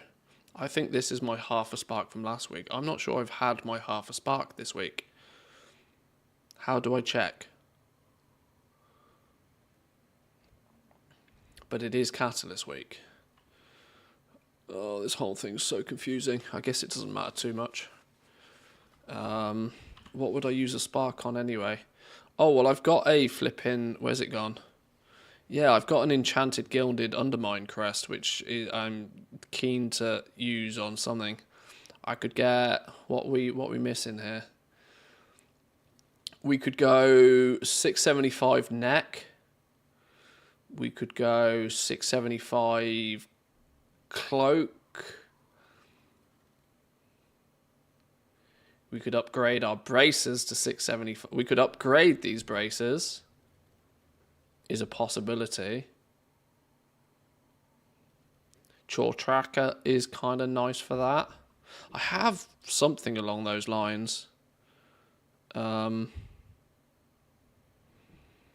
unfortunately have way too many add-ons now that I can basically never remember what half of them are doing.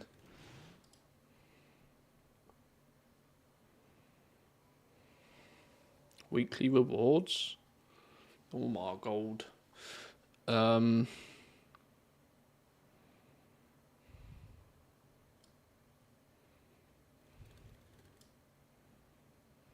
haven't done the dungeon. What the hell does spider mean? Oh, the pact.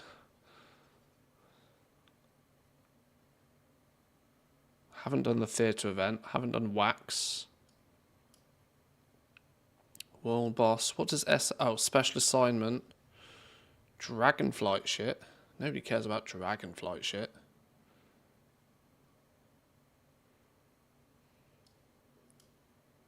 Oh no, I need to customize that so it looks less stupid.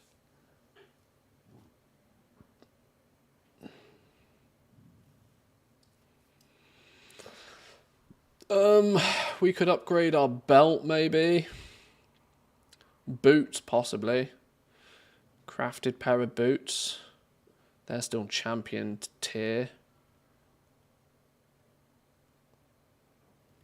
Maybe a ring. 675 ring. Along with our hero track. Rich Uncle's endowment. Maybe. I don't know. I don't even know where I'd craft a piece. I would be tempted to do the neck or... I don't know. There's part of me that almost might just upgrade these braces.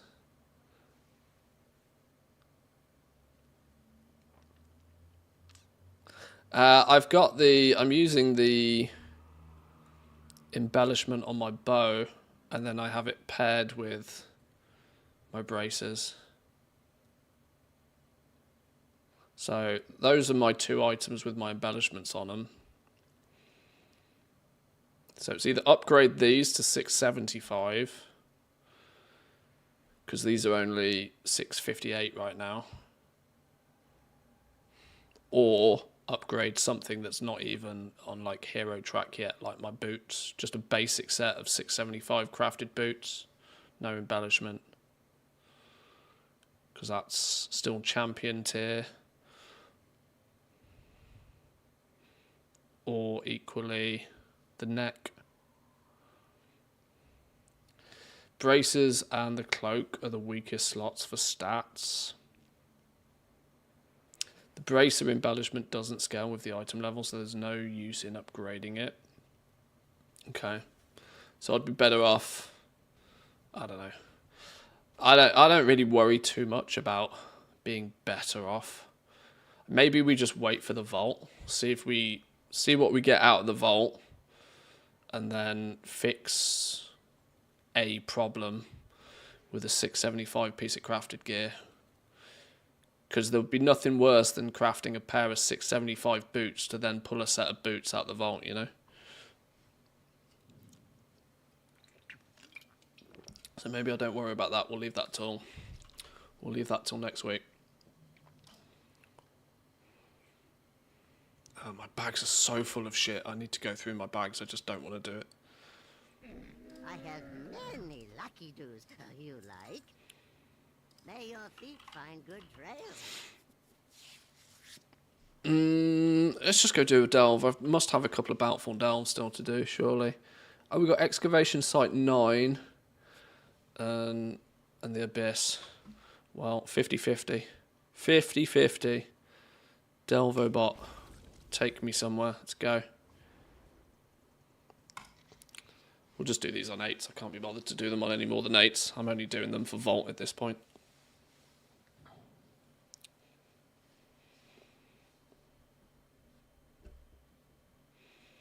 Where did it take me? Ashgahet.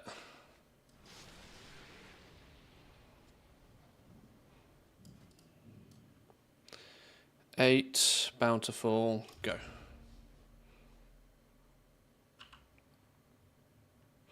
Wait, why? Hang on, that didn't look right.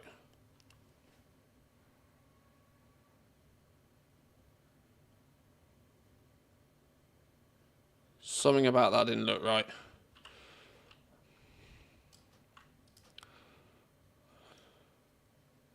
Am I smoking, or did that not look right? Why is there nothing else showing up here? Why is it only showing a heavy trunk?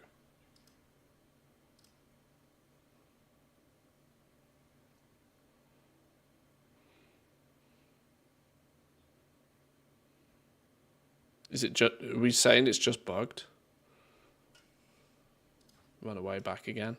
Is it going to be being derpy derp because we use the toy to get it, maybe? Do a quick lap.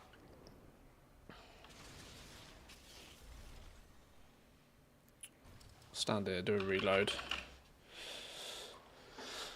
I'm going to go all the way through the flipping delve to find out it's being dumb, you know?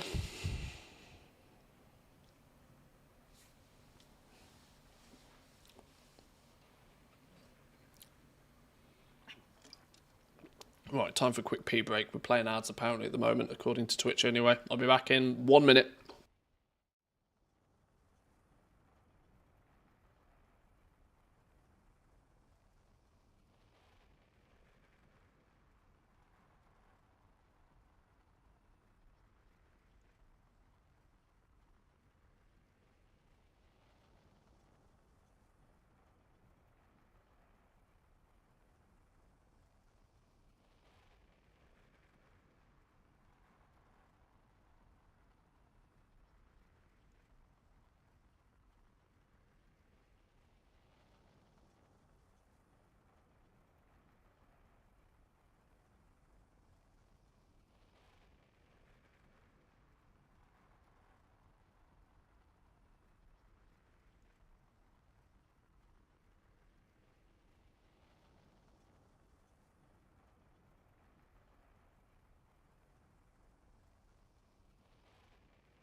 Wow, I I genuinely think my game might have crashed.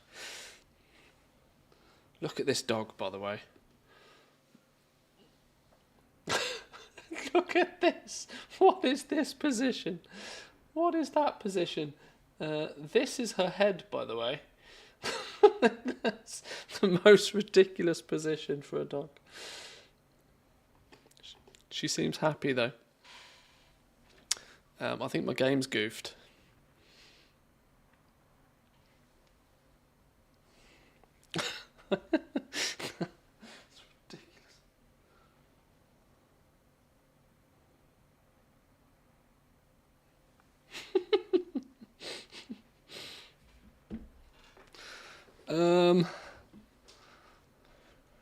I need a chiropractor if I slept like that. Yeah, you and me both. Totally upside down. Okay, it's goofed. Let's try that again.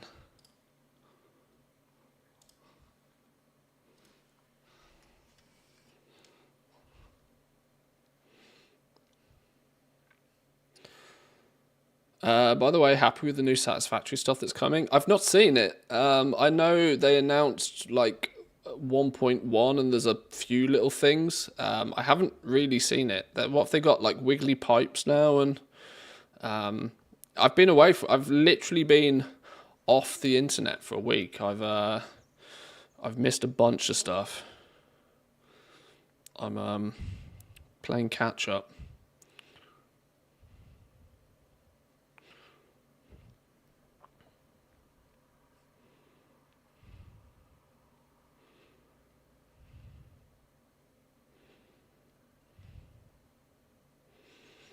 Right, are you going to log in properly this time?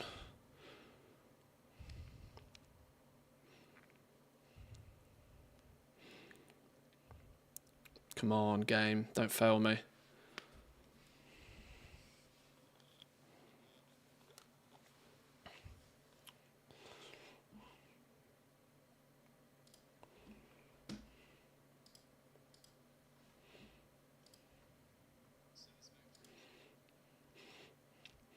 Oh, 15 minutes.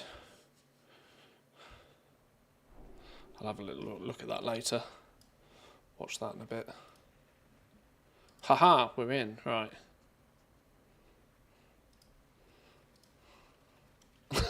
The irony, all of that, right? You have an unopened item in your collection? What are you talking about, game? Oh, the horse. The Twitch pony. We took the flipping toy to get down here to make it quick and easy to get down here, and it has resulted in us doing a full client reset. There we go. Now it's bountiful. Okay. Yeah, that's what I wanted to make sure was right before we head in. Vertical splitters. Vertical splitters. Oh, okay. Elevators, split tubes, and more. Oh, okay. Oh, that. Okay. Oh. Factory bone is tingling. Right, let's just go. What are we doing on here? Partially chewed goblin. Wait, is this an underwater one? Oh, fuck a duck. Who do I pay money to? To Air Merchant. Here we go. Zippy Breathington. I've just noticed the NPC's name.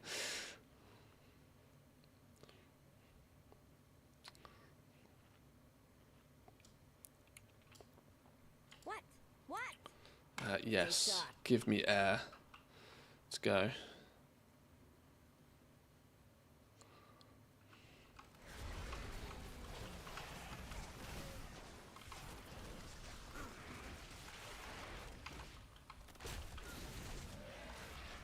What are we doing here? Finding repair kits, apparently.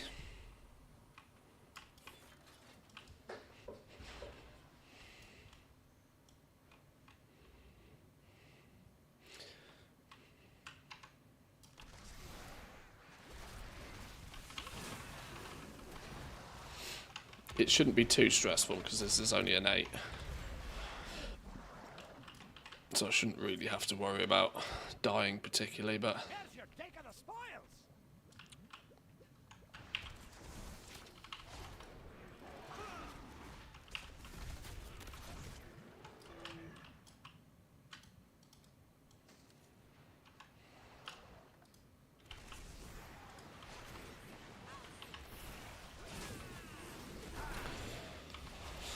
Do my 100 dungeon runs, 28 more to go. Skyreach, I will get a Blackrock Bulwark. I think I've got one rotting in a guild bank somewhere. Fun fact. I'm actually pretty sure I've got one of those somewhere.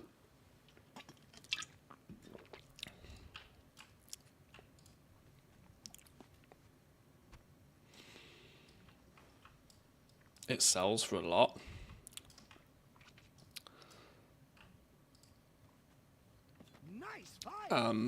Yeah, I know. That's why I bought it. I think I bought it to flip way back in the day, and then just never have.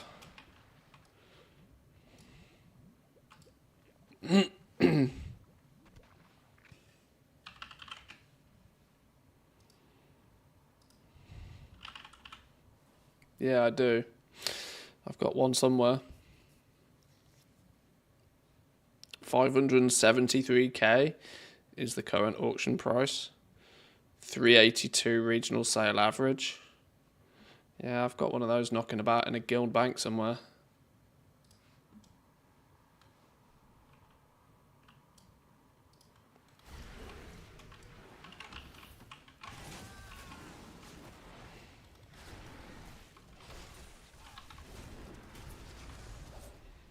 I think I paid 300k for it.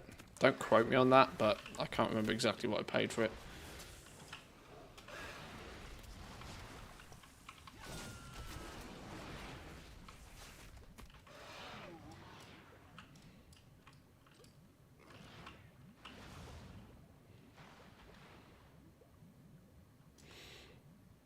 Repair kit down here somewhere.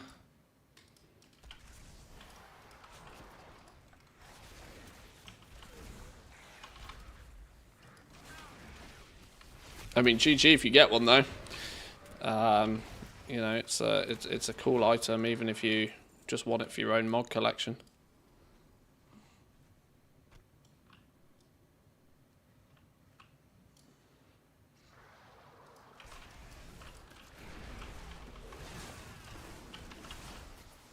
Look for the bubbles and get some air. Oh yeah, bubbles. Bubbles! Oh, who pulled the shark? Who pulled the flipping shark?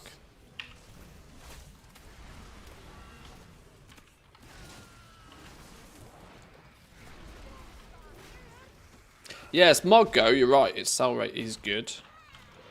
But its sell rate is quite heavily dependent on you selling it cheap. I'd go as far as to say the sell rate is quite good on it, because when somebody gets one and posts it at 200k, it gets nearly instantly bought, but it gets instantly bought by somebody that's planning to resell it. Doesn't particularly take them out the market so much. I've been semi-convinced for years that 80% of all transmog that actually sells is only selling, it will end up back on the auction house the same day. Like, I'm nearly convinced that there's not that many people who are actually spending big money on transmog. It's just a bit of a circle jerk bubble fest. That's why I've never really entertained it that much. If you can get on the right side of that circle jerk, it's all good, but...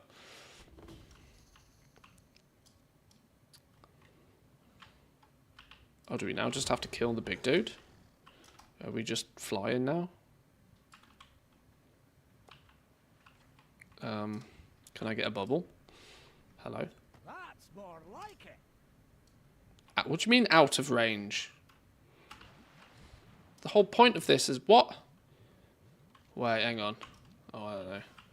Oh, it's stacking flipping bubbles. It's stacking buttons. So I can't use my paid for oxygen tank. Stupid game. Because I've got to repair this silly thing. Oi! Sons of bitches. I hate these underwater delves, you know. Absolutely hate the underwater delves. Look for the bubbles and get some air. Yes, I'd love to look for a bubble. Bubble that I paid good money for. Stupid game. Oh no, that's a stinky bubble. Oh, I could be dead here. Give me a flipping bubble.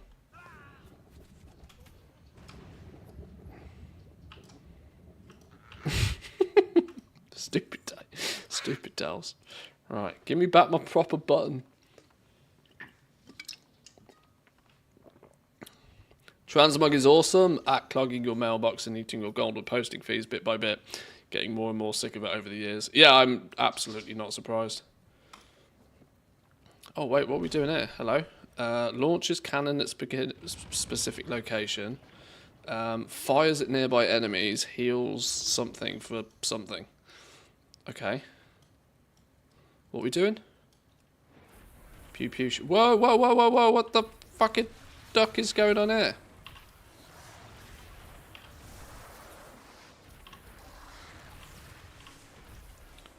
Wait, what? What am I trying to kill here? Hello?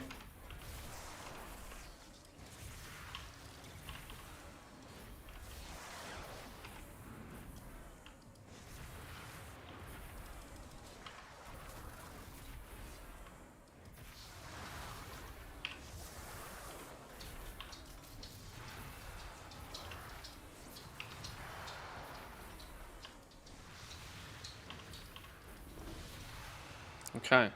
We're doing that apparently. Poof!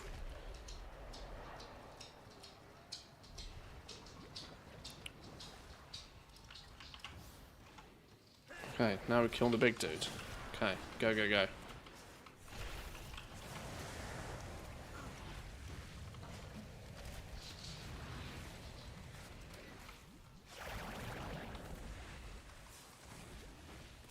This should do. Don't go dying on me. What? Ah! Stupid guy.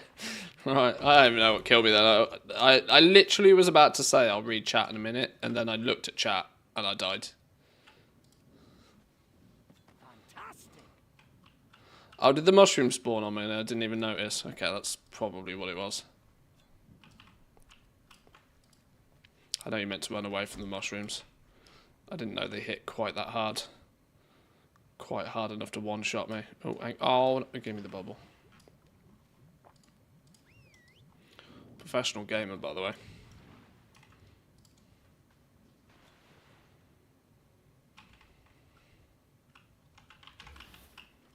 Right, let's go again.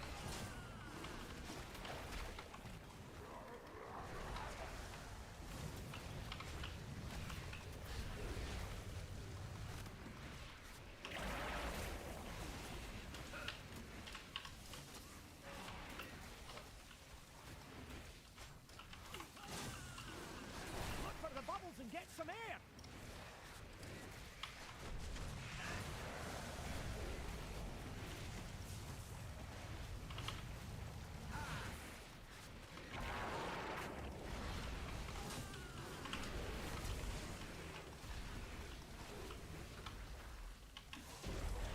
Boom! Down he goes. Lovely stuff. Right, that was as pain-free as a Mantheus delve is going to be.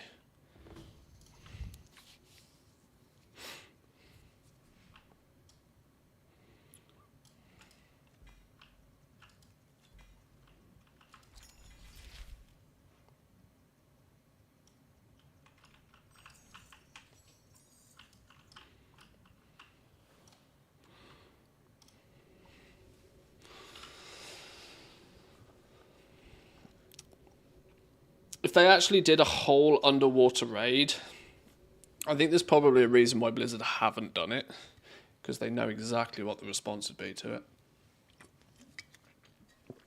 People would scream from the rooftops. I have an extended supply of goods for Outlanders. And not in a good way. Right, I think we've got one more bountiful to do, which should be... I don't know if I did 4 yesterday. I did log on to do a couple yesterday, and I can't remember if I did all 4. Hopefully Excavation Site 9 will be my last bountiful for the week. Then that's another sort of tick next to the vault. Let's try that one. underwater thing's kind of a gimmick and pointless. Some people, you know, swear blind that they think it's really fun. I think those people are lying. If I'm honest. Anything that's predominantly underwater. Oh. Yeah, I guess the Eternal Palace was kind of, but they still only made it so there was like, well, I think there was actually only one underwater boss fight though, right? I'm pretty sure. Priority merger is coming to Satisfactory. You mean the you mean the one thing that has infuriated me my entire playthrough? They're actually fixing? Oh, that's cool. That's handy to know. So you can do proper merging of byproducts. Very nice to know. So my shit, what was it? When we were doing our aluminium thing, right? I can't remember what the byproduct he was, something or other.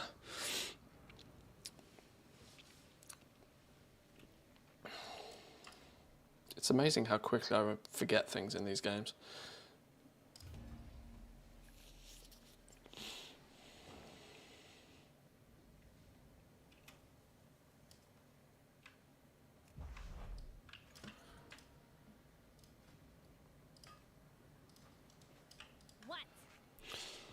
Right, let's go. What are we doing on this one? Old forces slain, survey teams rescued.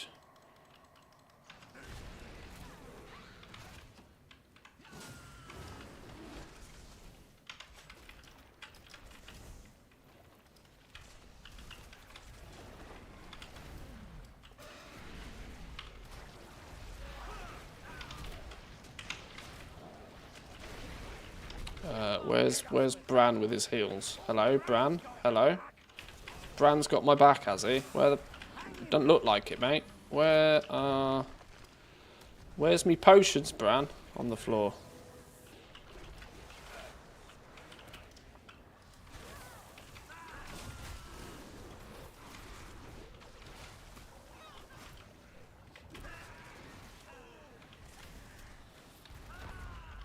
Okay, maybe not pull the entire zone in one go. Whoops! What could go wrong? Curiosity doodah over there. Whatever this lot is.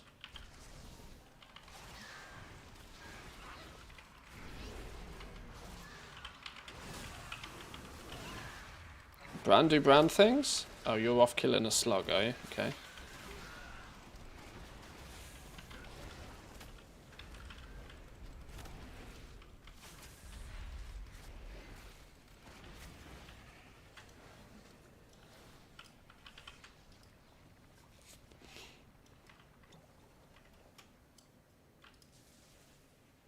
Nice find. Be rescued. Oh my god. What's popping off here? If I were to start every profession from scratch today, do you think the time and the gold investment would be worth it at this point in the expansion? Honest answer? No.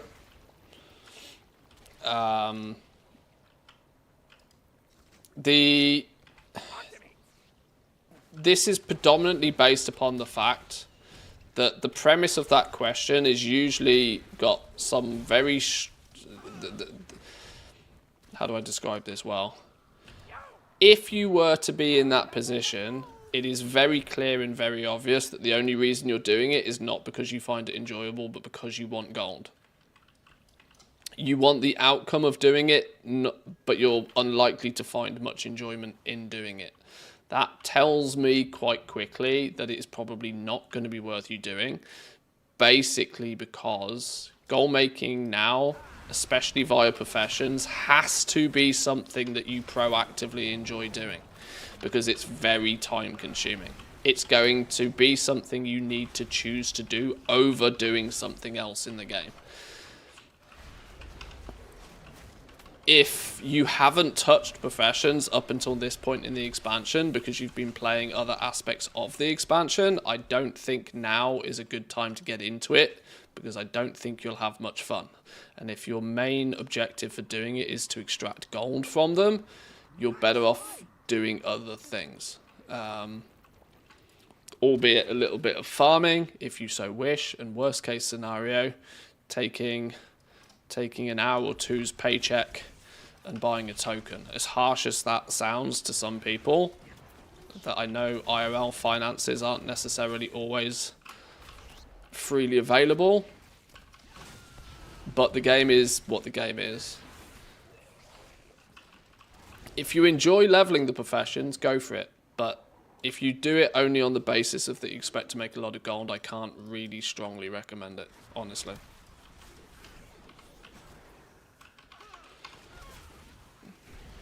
You have to enjoy the process, because the process is long and the process is timely.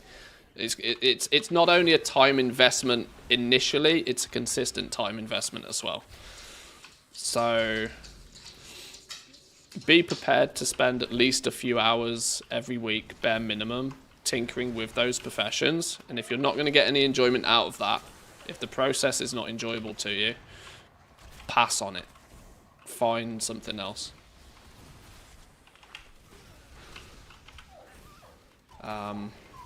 Leveling all of the professions in a super hardcore fashion was super duper mega fun at the beginning of the expansion for two reasons: that it was all new, it was all fresh, nobody had really done it yet. There was that sort of mini race for everybody to be the first people to craft certain things, and on top of that there was a lot of gold to be made from it. But predominantly it was the journey that was quite fun. Now the journey is just a grind. You're not going to get any advantage of like first to markets with certain recipes and stuff. Even fully min-max, there's not a huge amount of gold in it. This means I find it very difficult to suggest to people who are just about picking up professions or just about thinking about gold making to actually start from zero. It's you're fighting an uphill battle against people that have already fought it and already won. So take from that what you wish. Yeah, the doggo alarm clock has gone off, yeah. Are we at the 4-hour mark? Nearly to the minute. If it's not Stanley breaking, it's my dog deciding she needs to go for a pee. Which is actually quite timely anyway, because after this delve I'm probably going to need to call it there for the day anyway. I mentioned earlier that I've got a huge amount of IRL stuff I need to sort today.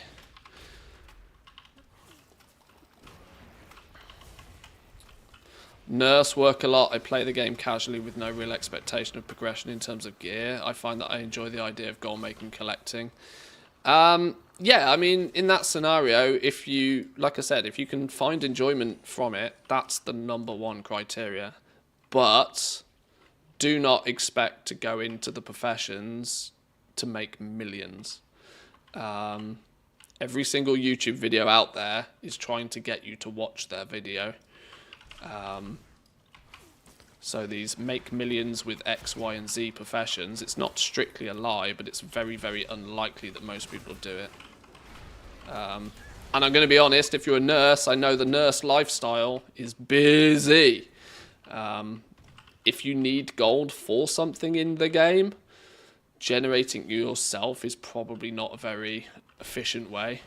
Buy a WoW token every however often you desire the gold. But the time it would take you to achieve that same amount of gold otherwise is probably not best use of your time unless you can really enjoy the process. If you like collecting, you will kind of passively make some gold at the same time in many cases. Shut up, K-Chak, with your nurses make billions. Yes, you are absolutely right. A nurse that has to go into full-time content creation.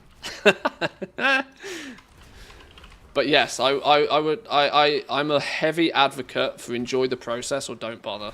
I know that kind of sounds a bit weird coming from somebody that, you know, talks about goal making a lot, but I enjoy it a lot. I do it a lot because I enjoy it a lot.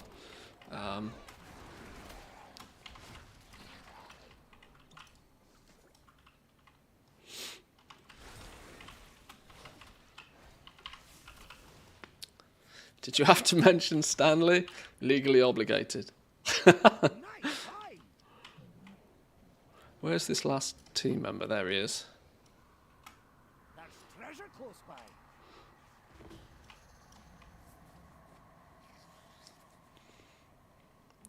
All gathering on board with that. I'd like to invest some time and gold into all the professions, old world and new, just to have them. Like I said, for if you enjoy the process, I'm not gonna stop you. The number one criteria should be have fun. If it makes you some gold at the same time, that's the bonus, right? That's the dream. That you make some of the in-game currency simultaneously as doing something you enjoy or would want to do anyway. I've really enjoyed tinkering with the professions for years, collecting all the recipes, and as a byproduct of that, I've ended up sitting on a nice big pile of gold. And I'm happy to help people do the same. But to lean into the initial question of if I was to start from zero, would I recommend doing it now? Unfortunately, the answer is no.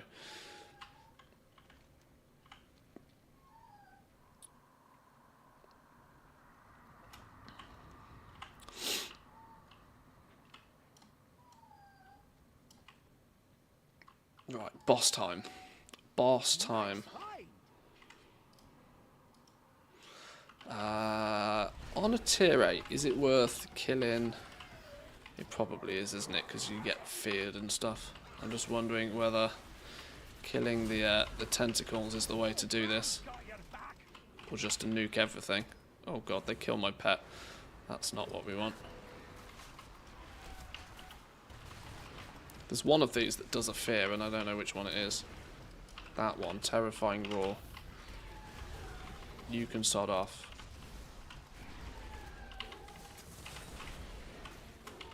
Yes, doggo, we'll go out for a walk in a minute. She gives me no heads up. She was fast asleep snoring 10 minutes ago. Now the world is ending.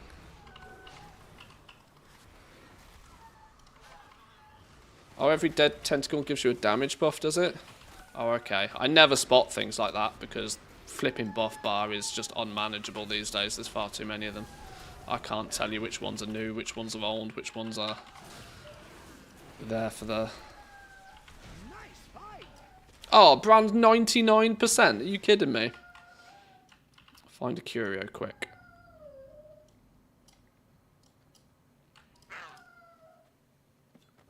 Yay! What level did he go to? 63.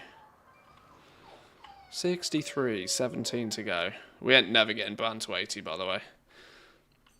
There's not enough delves in existence for me to get brand to 80, I don't think.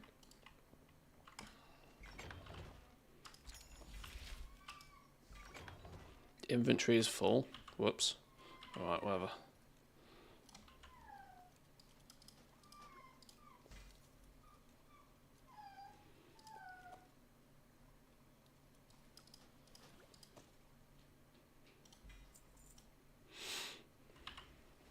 Alright, cool. Is that also Vault for the week? Tickety boo? Tickety boo, Vault. Please, please, please. No! Ow.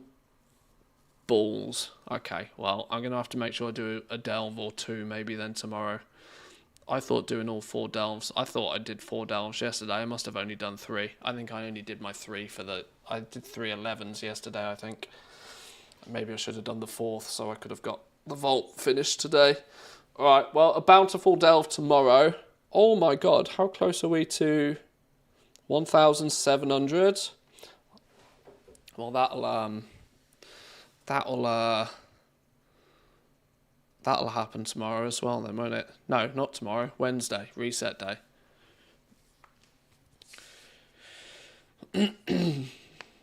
Why do you have 2 pets? It's the hunter ability thing. I can't remember what it's called. Hunters, help me out here. I can't remember which one it is. It's called Pack Lead or something, isn't it? I can't remember. Are there any essentials or non-negotiable add-ons that you recommend besides TSM? Because I have it and have used it for years. If you are going to go into the world of crafting, then Craft Sim. is basically mandatory these days. Unless you have a very, very good alternative in terms of a spreadsheet. Check out Kachak on his Patreon if you just want to, you know, A, support a creator, and B, get yourself a good crafting sheet. He's in here and he's free to throw a link.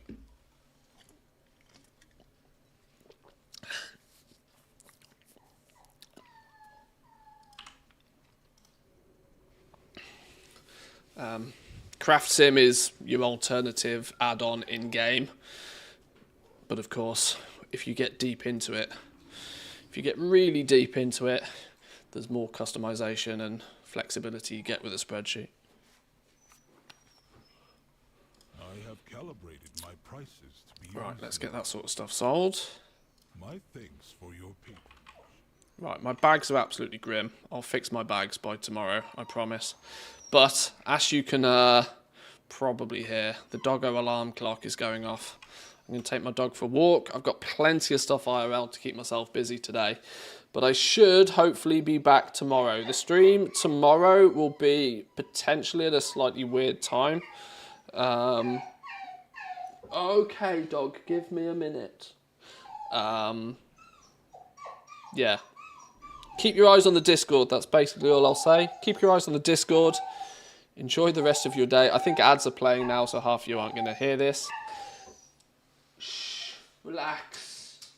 Relax. You were snoring 2 minutes ago. Right, I'm going to go be a good human. I'll see you all next time, boys and girls. Thanks for stopping by. Peace.